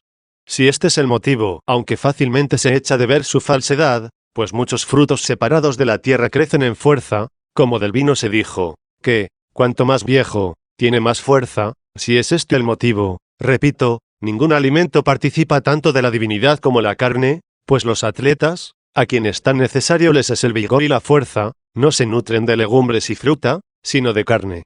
49. ¿Pensáis, acaso, que los árboles superan en excelencia a nuestros cuerpos por la única razón de que la carne se nutre del fruto de los árboles, mientras que los árboles no se alimentan de la carne? ¿Es que no ponéis atención en lo que está a la vista de todos, de que los árboles más vigorosos y fecundos y las mieses más abundantes absorben la savia del estiércol? Y esto va contra vosotros, que no se os ha ocurrido, respecto de la carne, calificativo más grave que llamarla un receptáculo de basuras. De esto se nutre lo que tenéis por limpio, de lo más inmundo que existe dentro de las cosas inmundas. ¿Despreciáis la carne por su origen de la unión de los sexos? Buscad entonces vuestras delicias en la carne de los gusanos, que sin esta unión aparecen muchos y muy grandes en las frutas, árboles y en la misma tierra. No comprendo esta vuestra tan mala fe. Puesto que si realmente os causa horror la carne porque se origina de la unión de un padre y de una madre, ¿por qué afirmáis que los príncipes de las tinieblas han nacido del fruto de sus árboles? ¿No os causan más horror y asco todavía esos seres de las tinieblas que las carnes, que, sin embargo, no queréis ni gustar siquiera? 50. La opinión de que las almas de los animales se originan de los alimentos de los padres, y de que la gloria mayor es libertar de estas prisiones la sustancia divina, prisionera en vuestros manjares, contradice vuestra práctica y os está siempre urgiendo con gran fuerza comer la carne. ¿Por qué, en efecto, no dais libertad a las almas, que quedarán prisioneras de los cuerpos de quienes se nutren de carne, posesionándoos de ellas con antelación y comiendo estas carnes? La secta contestará esto que no es en la carne donde reside el bien, sino en los frutos que comen con la carne. ¿Qué decir entonces del alma del león, que se nutre de sola carne? El león bebe, replica la secta, y su alma está formada del agua unida a la carne.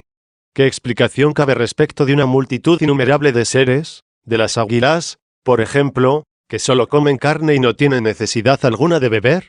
Aquí toda razón falta, porque no hay réplica posible. Pues sí, en efecto, el alma proviene de los alimentos, y existen animales que engendran sin tomar bebida y cuya comida, además, es únicamente carne. Debe haber en ella un alma, a cuya purificación debierais cooperar, según vuestra costumbre, comiendo carne. A no ser que creáis que el cerdo, que se nutre de frutos y bebe agua, posee un alma de luz, mientras que las águilas, amigas del sol y de la luz, tengan un alma de tinieblas por alimentarse de carne sola. 51. ¡Qué contradicciones y qué absurdos! No incurrierais, ciertamente, en ellos si, libres de vuestras tan fútiles fábulas, hubierais seguido el camino de la verdad, que considera la abstinencia de manjares exquisitos como un medio para reprimir las pasiones y no de evitar una inmundicia que no existe. Porque si alguien, sin atender a la naturaleza de las cosas, ni a la fuerza del alma y cuerpo, coincide con vosotros en que el alma se mancha con los manjares, tampoco habrá oposición entre vosotros y yo en la afirmación de que la manchan mucho más la codicia y la pasión.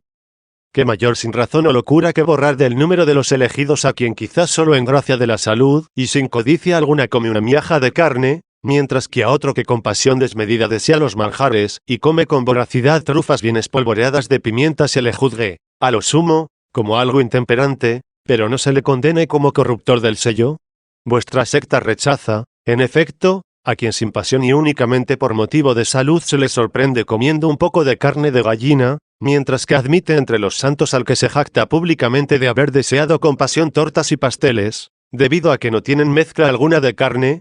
Retiene dentro a quien la pasión sumerge en las mayores impurezas y arrojáis fuera, como una basura, a quien solo puede manchar el alimento, cuando es verdad que las manchas que tienen su origen en la concupiscencia son mucho más graves, por confesión vuestra, que las que se originan únicamente de los alimentos.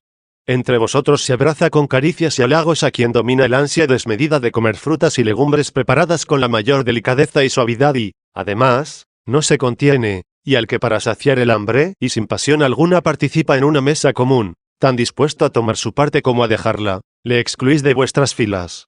¡Oh, qué costumbres tan admirables, qué enseñanzas tan sublimes y qué prodigiosa continencia! 52. Es también un crimen en vuestra secta que alguien, a excepción de los elegidos, toque los manjares que se sirven en los banquetes, como para purificarlos. ¡Qué vergüenza y qué fuente de crímenes y de torpezas es esta costumbre!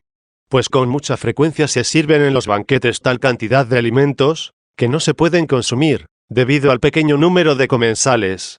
Y como es un sacrilegio dar lo superfluo a otros o dejarlo perder, sois víctimas de grandes indigestiones a causa de la ardiente pasión de purificar todo lo que se sirve. Y una vez ya inflados hasta casi reventar, hacéis una violencia cruel a los niños, que os están confiados a que coman las sobras. En Roma se le acusó a un maniqueo de haber causado la muerte a unos niños desgraciados por la violencia con que les obligó a obedecer tan cruel superstición. Rehusara darlo crédito si no supiera que juzgáis como un crimen horrendo dar las sobras a otros que no sean los elegidos o dejarlas que se pierdan, necesidad que casi todos los días produce las más asquerosas indigestiones, y a veces llega hasta el homicidio. 53. Estos principios os llevan a prohibir dar pan al pobre, y, sin embargo, la misericordia, o más bien, la envidia, os inspirará a darle dinero.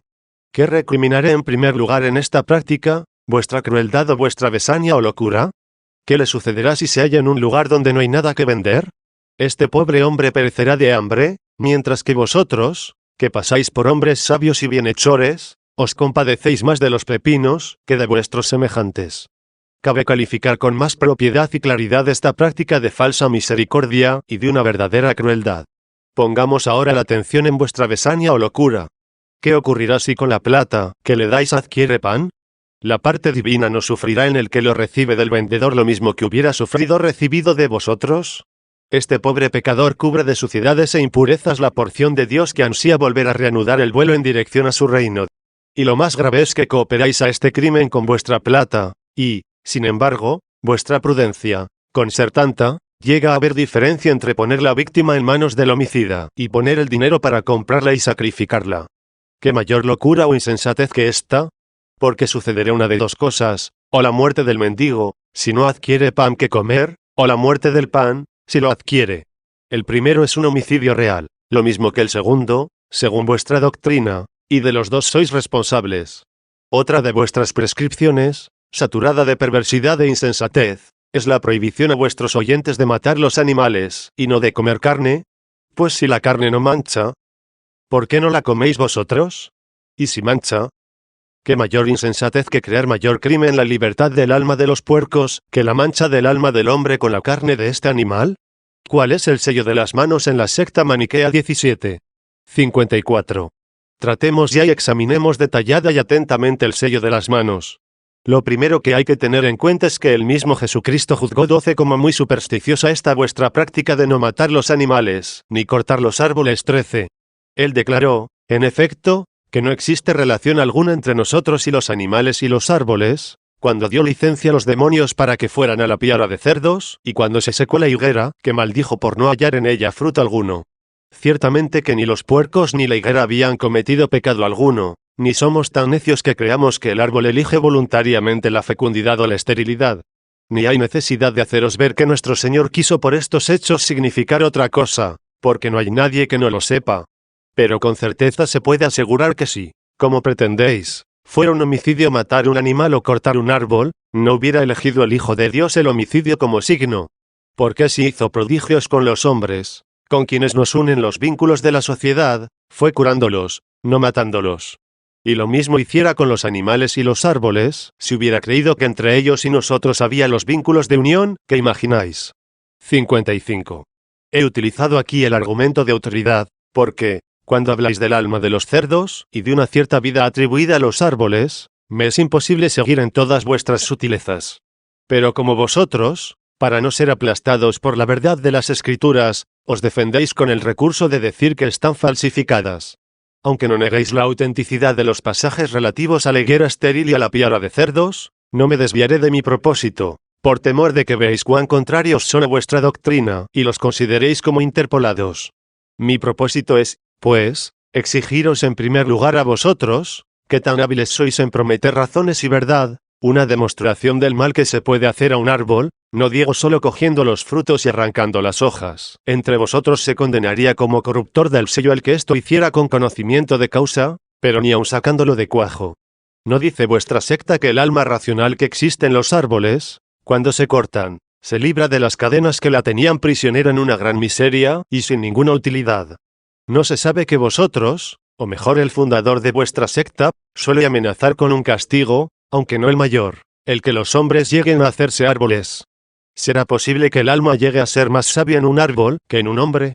Sabemos, por razones eficacísimas, que es un deber respetar la vida del hombre, no sea que se la quiten a quien por su sabiduría y virtud podría aprovechar muchísimo a otros, o a quien podría llegar a la sabiduría, bien con la ayuda de una advertencia exterior, bien con la iluminación de su pensamiento por un rayo divino. La verdad, apoyada en razones las más juiciosas y en el consentimiento general, dice que, cuanto es más sabia el alma del hombre libre de las cadenas del cuerpo, tanto más se debe acelerar su salida. Por lo cual, el que corta un árbol no hace más que dar libertad a un alma que no adelantaba nada en la perfección de la sabiduría. Y sobre todo vosotros, los santos, debierais cortar los árboles, y una vez libres las almas de estos vínculos, llevarlas, con vuestras oraciones y salmos, a una mansión mejor. O esto solo lo podéis hacer con las almas que vuestro espíritu no ayuda, pero que también sabe engullir vuestro estómago. 56.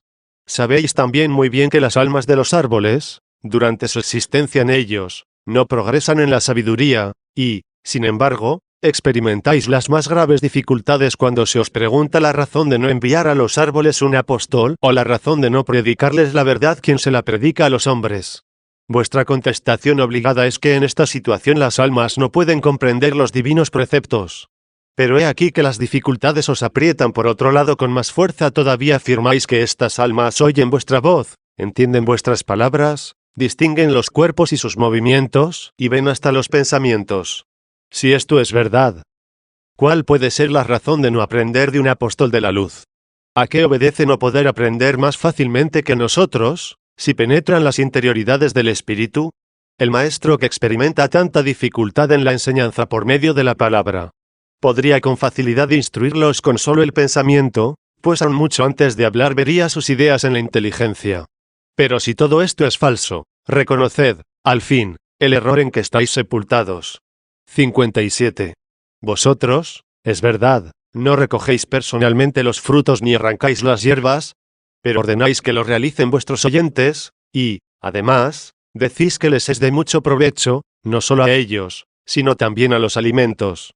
¿Qué nombre, vuelvo a repetir, que reflexione bien las cosas, puede tolerar esta tan absurda? ¿Qué importa que tú mismo personalmente no cometas el crimen, si ordenas que lo cometa otro? Contestáis que no queréis hacerle cometer el crimen. Pero entonces, ¿cómo dar libertad a aquella parte divina sepultada en las lechugas y en los puerros, si no hay nadie que los arranque y ofrezca a los santos para purificarlos? ¿Cuál sería tu actitud en la hipótesis de que, yendo tú de paseo por un campo en el que los derechos de amistad te dan libertad para coger la fruta que quieras, vieras a un cuervo posado en un higo? ¿No te parecería, según vuestra doctrina, oír al higo dirigirte la palabra y pedirte con lágrimas que lo recojas y sepultes en tu santo vientre, con el fin de purificarlo y resucitarlo, antes de dejarse devorar por el cuervo, donde será mezclado con su cuerpo impuro y condenado a sufrir otras transformaciones? ¿Qué hay más cruel, si vuestra doctrina es verdadera? ¿Y qué mayor ineptitud si es falsa? Si quebrantáis el sello, ¿qué mayor contradicción con vuestra disciplina? ¿Y si lo guardáis? ¿Qué mayor enemistad con un miembro de Dios? 58. Este resultado muestra solamente el aspecto falso y ridículo de vuestro sistema, pero lo cierto y claro es que existe en vosotros una crueldad que nace de vuestro mismo error. Es el caso de un hombre que, deshecho el cuerpo por la enfermedad y agobiado por la fatiga, se haya tendido y casi muerto sobre el camino, sin apenas poder proferir algunas palabras, y que sería, sin duda, un refrigerio para su cuerpo darle aunque no fuera, más que una pera. Tú pasas por delante de él y ves que te pide tu asistencia, y ruega con instancia, que le cojas del árbol más próximo algo de fruta, que ningún derecho, ni humano ni divino, prohíben, por la inminencia de la muerte. Pero tú, que te precias de cristiano y de santo, sigues tu camino, dejando abandonado a este hombre por compasión a las lágrimas del árbol, y por no ser condenado a los castigos maniqueos, como violador del sello. ¡Qué costumbres y qué extraña y peregrina inocencia! 59. Pero descubridme ya qué es lo que os inquieta en la muerte de los animales, puesto que sobre esta materia hay muchas cosas que decir. ¿Qué mal causa al alma de un lobo quien lo mata? El lobo, mientras viva, será lobo y no obedecerá a la vez de ningún predicador que le prohíba chupar la sangre de los corderos, mientras que la muerte libra a su alma, según vosotros racional, de los lazos del cuerpo. A vuestros oyentes les está prohibido matarlos, y con más rigor que si se tratara de los árboles. No repruebo estas impresiones corporales que experimentáis. porque vemos y comprendemos por los gritos de los animales que la muerte les es dolorosa. Pero el hombre lo puede despreciar, pues ninguna relación le une con la bestia, que no tiene alma racional. Lo que quiero yo explicarme es qué sentimientos podéis experimentar en la contemplación de los árboles, y veo que en esto padecéis una ceguera completa. Porque, dejando a un lado que no se manifieste en los árboles por ningún movimiento sentimiento alguno de dolor, ¿no es evidente que el árbol no está nunca mejor que cuando crece, se cubre de hojas y se carga de flores y frutos? Esto, como sabéis, se debe ordinariamente y en gran parte a la poda. Si el hierro le fuera tan doloroso como pretendéis, con tantas heridas se le vería debilitarse, más bien que brotar con fuerza en los sitios cortados y revivir con mayor vida, que es como dar muestras de alegría. 60. ¿Por qué, pues, creéis que es mayor crimen matar un animal que cortar un árbol, siendo su alma, la del árbol, más pura que la de la carne? Hay, dice vuestra secta, una compensación cuando una parte de lo que se arranca de los campos se da a purificar a los elegidos y a los santos. Ya se rebatió y se demostró suficientemente que no hay razón alguna para establecer que los frutos tengan mayor participación de la divinidad que la carne. Pero supongamos que un hombre emplea la vida en la compra de carne, y utiliza su lucro o ganancias en la adquisición de los alimentos de los elegidos, y se los procura con más abundancia que el labrador o campesino. ¿No podría decir en este caso vuestro defensor, que por la misma ley de compensación le será lícito a ese hombre matar los animales? Pero replica él que hay todavía otra razón mucho más secreta. Al hombre astuto y listo no le faltan nunca, dada la oscuridad de los hechos de la naturaleza, subterfugios contra los ignorantes. Aquellos celestes príncipes que, vencidos y encadenados en ese vuestro reino de las tinieblas, ocupan aquellos lugares que la orden del Creador del mundo les asignara, poseen en la tierra cada uno sus animales. Y quienes se atreven a quitarles la vida son culpables a sus ojos, y se les impide salir de este mundo, y se les machaca y tritura con los castigos y penas de que su fiereza inhumana es capaz. Yo sé que gente ignorante y que no ve con tanta obscuridad temblará con estas amenazas, y creerá que es como se dice.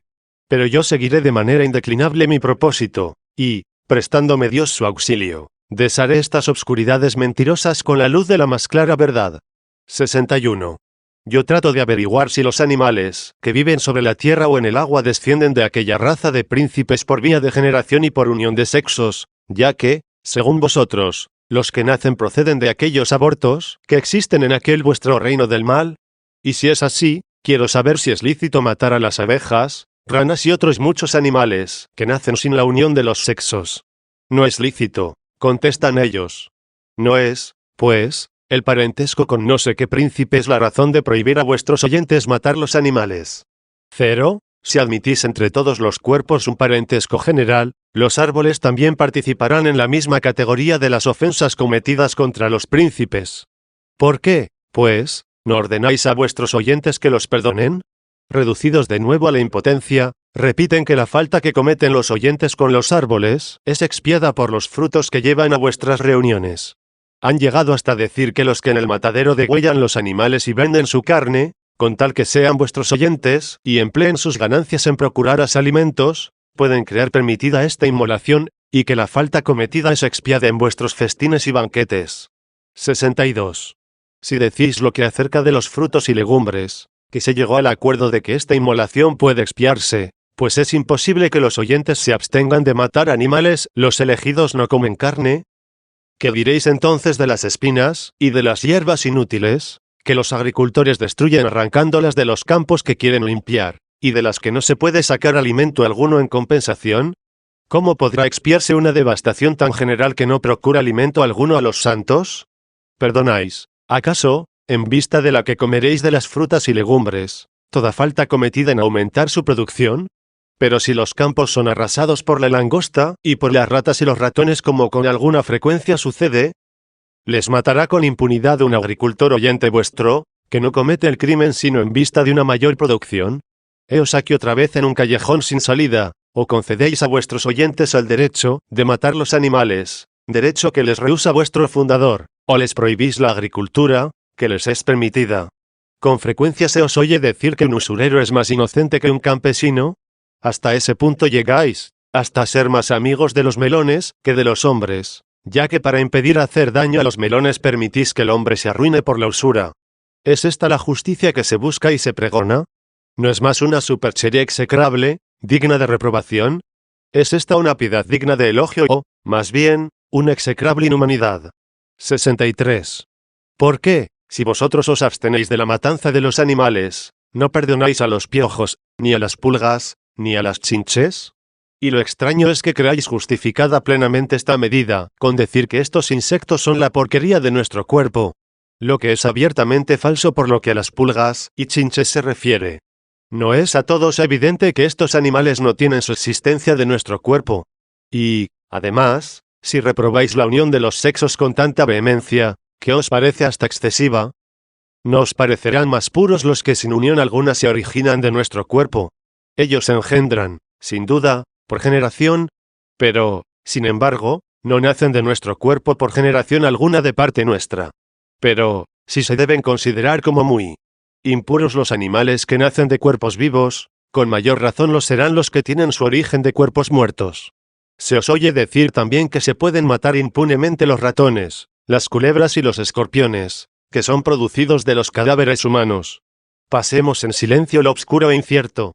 Es una opinión muy común que los cadáveres de los bueyes producen las abejas, luego sin castigo alguno se les puede quitar la vida.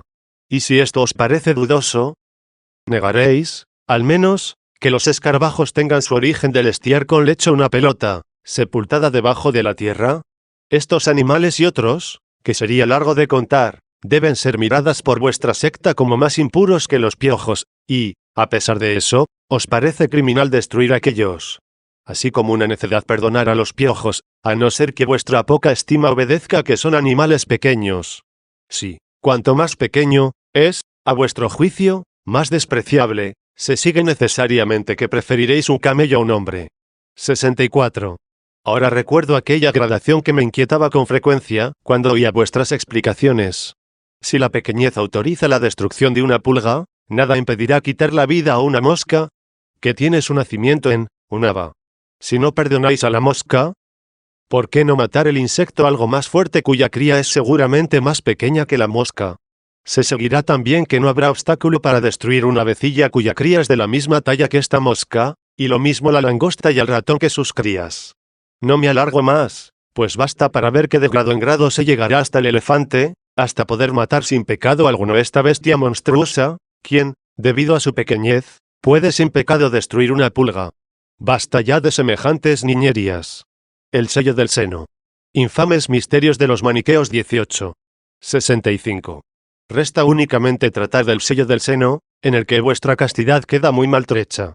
No contentos solamente con la condenación de la unión de los sexos, realizáis también la profecía del apóstol reprobando las nupcias, única y honesta justificación de la unión carnal. Yo sé que aquí vosotros vais a protestar a grandes gritos y excitar por todos los medios el odio y la envidia contra mí, diciendo que vuestra recomendación y alabanza, casi excesivas, de la castidad perfecta, no es una condenación de las nupcias 14, puesto que a los oyentes, que son el segundo grado de vuestra secta, no les está prohibido el matrimonio. Pero así que cesen esos gritos, voceríos y protestas tan saturadas de indignación, me permitiréis que yo con mucha suavidad y dulzura os haga preguntas como las que siguen. ¿No sois vosotros quienes, por la unión de las almas con la carne, consideráis la procreación de los hijos como algo aún más criminal que la unión misma de los sexos? ¿No sois los que nos solíais recomendar con insistencia que nos fijáramos, en cuanto fuere posible, en el tiempo durante el cual la mujer, después de la purificación, es más apta para engendrar, y que nos abstuviéramos en ese tiempo de todo comercio carnal con ella, para no exponer a que el alma se uniese con la carne? De donde se sigue que, si vosotros pretendéis tener una mujer, no es para engendrar hijos, sino para satisfacer la concupiscencia. Pero el matrimonio, según las leyes nupciales, es la unión de un hombre y de una mujer con el fin de engendrar hijos, y a cualquiera que le parezca mayor crimen la generación que la unión, por esto mismo prohíbe las nupcias, hace de la mujer, más bien que esposa, una prostituta, que por regalos se entrega al hombre para satisfacción de su concupiscencia. Allí donde la mujer es esposa, allí hay matrimonio.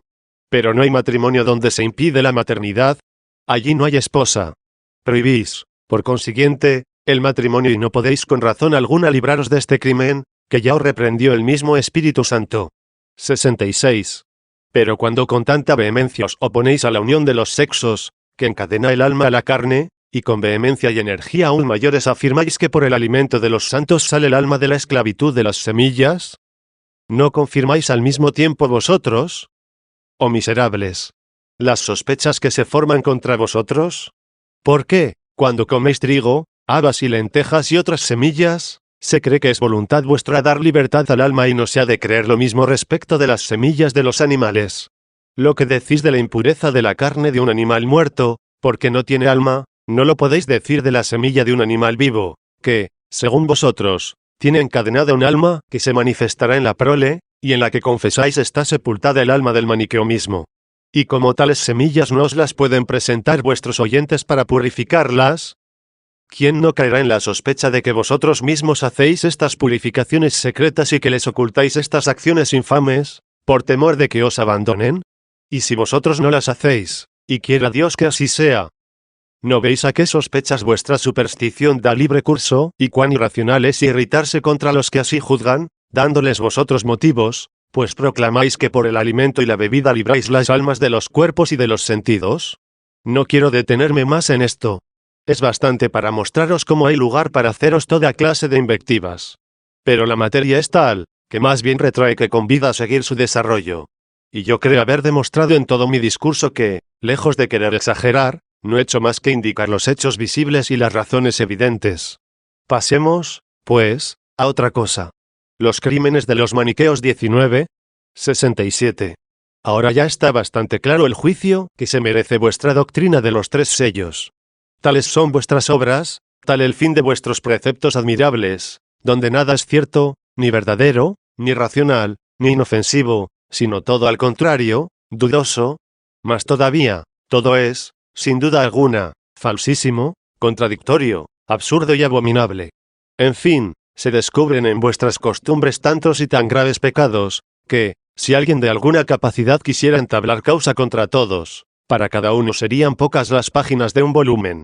Si observaréis tales preceptos y practicaréis tales enseñanzas, seríais de lo más inepto, insensato e ignorante que existe en el mundo.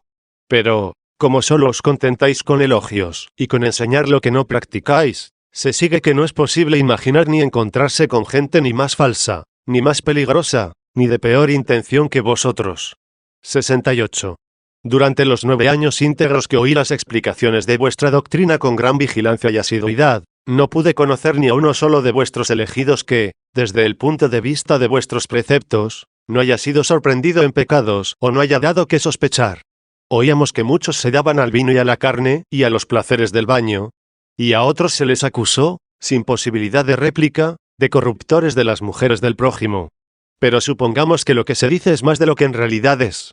Lo que yo vi con mis propios ojos, y conmigo otras personas, algunas de las cuales ya están libres de tal superstición, y las demás espero que recobrarán dicha libertad, lo que vimos, digo, en una encrucijada de Cartago, en una plaza muy concurrida, fue que no uno solo, sino más de 3 elegidos requebraban a mujeres que pasaban con gesticulaciones tan lúbricas, que excedían en mucho la desvergüenza y deshonestidad más groseras. ¿No es evidente que tal maestría en esas cosas procedía de costumbres muy arraigadas y de que vivían así entre ellos, pues ninguno se avergonzaba de la compañía de los demás? ¿No son todos, o casi todos, unos corrompidos con la misma especie de corrupción? Estos hombres, en efecto, no vivían juntos en la misma casa, sino en sitios distintos, pero puede ser que bajaran juntos del lugar donde habían tenido su asamblea general. Nosotros, profundamente ofendidos, presentamos también graves quejas. ¿Creéis, sin embargo, que hubo alguien de los elegidos que juzgara un deber castigarlos, no digo ya con la expulsión de sus juntas, sino al menos con una fuerte reprensión, proporcionada a tan monstruosa deshonestidad? 69. La sola excusa posible de esta impunidad es que, como en esta época la ley pública prohibía tales reuniones, se temía que los culpables descubriesen los secretos de la secta. Allí también se predica con jactancia que sufrirán persecución en este mundo, y, con el fin de hacerse más recomendables, se atribuyen lo del texto sagrado de que el mundo les persigue con odio y saña 15, y de que allí se ha de buscar la verdad, pues la promesa del Espíritu Santo Paráclito dice que este mundo no la puede recibir 16. No es este el lugar para tratar asuntos tales, pero tened presente que si hasta el fin de los siglos se os persigue sin interrupción, es porque persisten también impunes hasta el fin de los siglos tal disolución y complicidad en tan infamantes torpezas, mientras temáis castigar a los que las cometen. 70.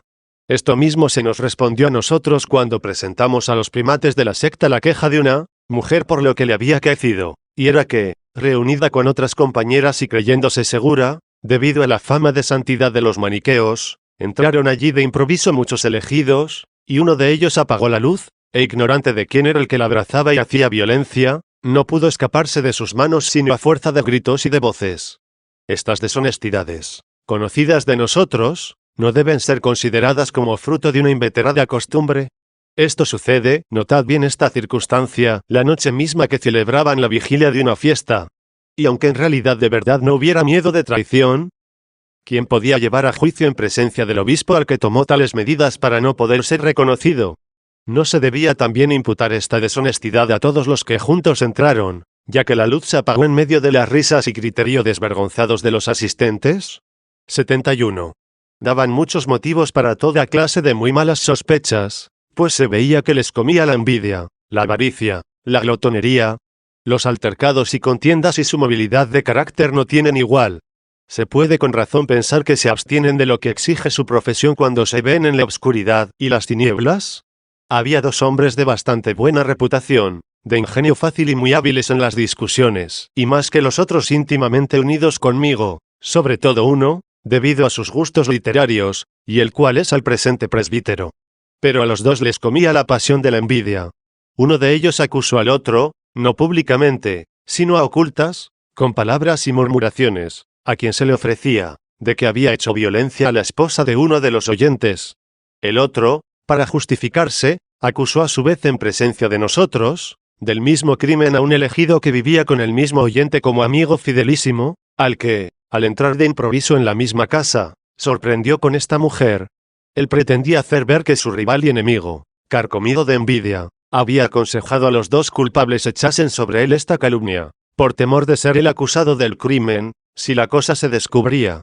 Nosotros estábamos, lo confieso, en mucha angustia, y aun no atreviéndonos a dar asentimiento a lo que se decía acaecido con esta mujer, nos hacía sufrir mucho la envidia tan tenaz que existía en aquellos dos hombres, que nos parecían como lo mejor de la secta, y esta envidia tan tenaz y violenta nos llevaba como a la fuerza a hacer toda clase de conjeturas.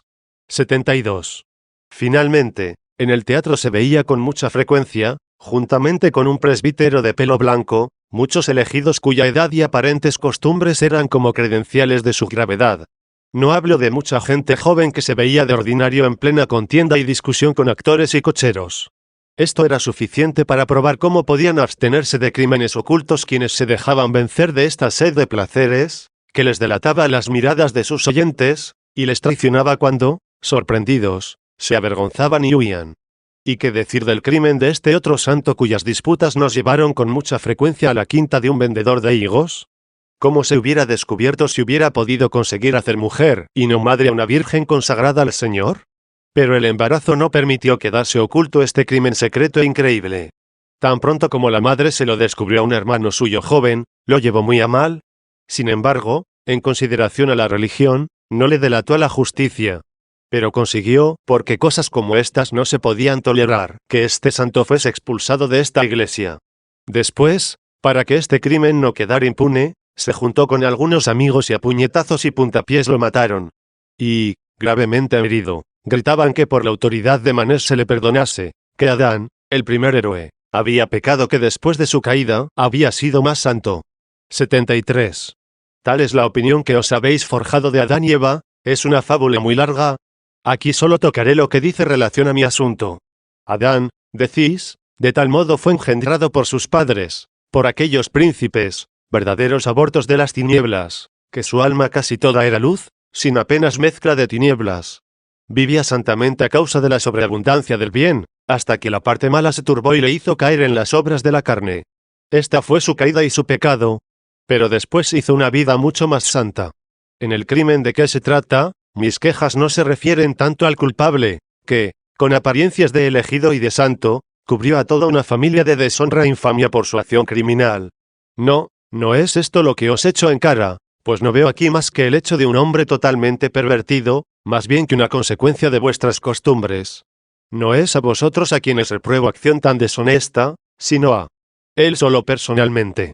Lo que no comprendo es que, siendo el alma, según vuestra secta, una parte de Dios, afirméis, a pesar de eso, que la exigua mezcla del mal supere y venza a la sobreabundancia y fecundidad mucho mayor del bien.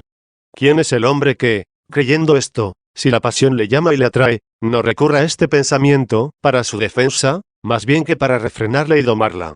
Los crímenes de los maniqueos descubiertos también en Roma 20. 74. ¿Qué más diré yo de la santidad de vuestras costumbres? Los crímenes que acabo de referir fueron conocidos por mí mismo en esta ciudad donde se cometieron. Lo que pasó en Roma durante mi ausencia, es muy largo de contar. Sin embargo, algo diré. Las cosas salieron con tal fuerza e ímpetu a la superficie, que ni los mismos ausentes podían permanecer ocultas. Y cuando volví a Roma, me aseguré yo mismo de la verdad de lo que había oído, aunque el testigo ocular que me lo refirió me merecía crédito, dada su amistad conmigo y su bien probada sinceridad. Entre vuestros oyentes había uno que no tenía que envidiar en nada a los elegidos en vuestra tan decantada abstinencia, bien instruido en las artes liberales, y que quería defender y defendía de hecho con elocuencia, vuestra secta, y que sufría muchísimo cuando en sus discursos le echaban siempre en cara las costumbres criminales de tantos elegidos que vivían tan perdidamente aquí y allá y en todas partes sin morada fija. Su más vehemente deseo era reunir, en lo posible, en su casa a todo el que estuviera dispuesto a observar los preceptos de la secta, y él se comprometía a sufragar sus gastos. Era muy rico y muy poco apegado al dinero. Lo que le dolía y de lo que se lamentaba era de ver que sus esfuerzos no tenían eficacia, debido a la disolución los obispos, cuya cooperación tanto necesitaba para la realización de sus proyectos. En estas circunstancias tenía la secta un obispo de exterior duro y tosco, en verdad, como yo mismo lo supe por experiencia. Pero, no sé cómo, por esta misma dureza parecía más severo en la observancia de las buenas costumbres. El oyente hacía mucho tiempo que deseaba hablar con él, y cuando se presentó la ocasión la aprovechó para comunicar con él sus proyectos, los cuales aprobó y fue, además, por ellos felicitado, y se ofreció con gusto a ser el primero que viviera con él. Hecho esto, se reunieron con él todos los elegidos que se pudo encontrar en Roma. Se propuso como norma de vida un reglamento tomado de la Carta de Manés, pero a muchos de ellos les pareció un yugo intolerable y se fueron y los demás se quedaron por vergüenza. Se comenzó a vivir como se había determinado y como lo prescribía autoridad tan grande, el oyente, a la vez que urgía con vehemencia a todos al cumplimiento de todos los puntos de la regla, iba el primero a todo. Durante este tiempo se suscitaban con excesiva frecuencia riñas y altercados entre los elegidos, echándose en cara unos a otros sus crímenes, que el oyente veía con dolor y procuraba que en sus altercados se descubrieran a sí mismos, y aparecían cosas infames e inhumanas. Entonces se conoció lo que eran aquellos hombres, que se creían los únicos capaces de soportar todo un rigor de su doctrina y preceptos. Que se podía ya sospechar de los demás, o mejor, ¿qué juicio emitir sobre su conducta? ¿Qué más? Obligados como estaban, acabaron por declarar sordamente que aquella disciplina era insoportable, y desde este momento comenzó la sedición y rebelión. El oyente defendía su causa con un dilema muy sencillo: o se debían cumplir todos los preceptos, o había que considerar como el más insensato de los mortales a quien imponía tales preceptos con condiciones tales que nadie podía practicar. Sin embargo triunfó, como no podía menos de suceder, la gritería desenfrenada de casi todos contra la opinión o parecer de uno solo. Al fin el mismo obispo cedió y con gran infamia huyó también. Aceptaba, a lo que parece, contra la regla, manjares exquisitos que le llevaban ocultamente, y que pagaba con esplendidez con dinero particular que ocultaba con mucho tacto y cautela. 75. Tendréis aún la osadía de negar la verdad de estos hechos. Porque esto sería cerrar los ojos a la luz y no querer ver lo que todo el mundo conoce. Pero ojalá rechacéis esto, porque, como son hechos tan claros y tan fáciles de conocer quienes les interesen, se comprenderá que no puede jamás salir verdad alguna de quienes con tan obstinada pertinacia niegan la verdad de hechos tan evidentes. Os ruego que utilicéis otros medios de defensa, que seguramente no reprobaré. Podéis decir, por ejemplo, que existen todavía entre vosotros quienes practican los preceptos y que no se les debe hacer responsables de las transgresiones de los demás, o que no es necesario en modo alguno saber cuáles son los hombres que profesan vuestras doctrinas, sino más bien lo que son esas doctrinas en sí mismas. Muy bien. Pero aun cuando yo admitiera ambas respuestas, tropezáis, desde luego con la imposibilidad de demostrar la existencia de observantes fieles de los preceptos, y de limpiar vuestra herejía misma de tantos absurdos y crímenes, os exigiría, sin embargo, la razón de vuestra tan maldita persecución contra los católicos por el mal ejemplo de algunos. Cuando se trata de vuestros adeptos, eludís la cuestión, o no la eludís, con mayor desvergüenza todavía, y queréis por todos los medios convencer a los demás que en vuestro muy reducido número se ocultan no sé quiénes que practican con fidelidad sus preceptos, mientras que, cuando se trata de la inmensa multitud de la Iglesia Católica, seguís una conducta contraria, queriendo ocultar su inmensa santidad, que resplandece más que la luz del sol.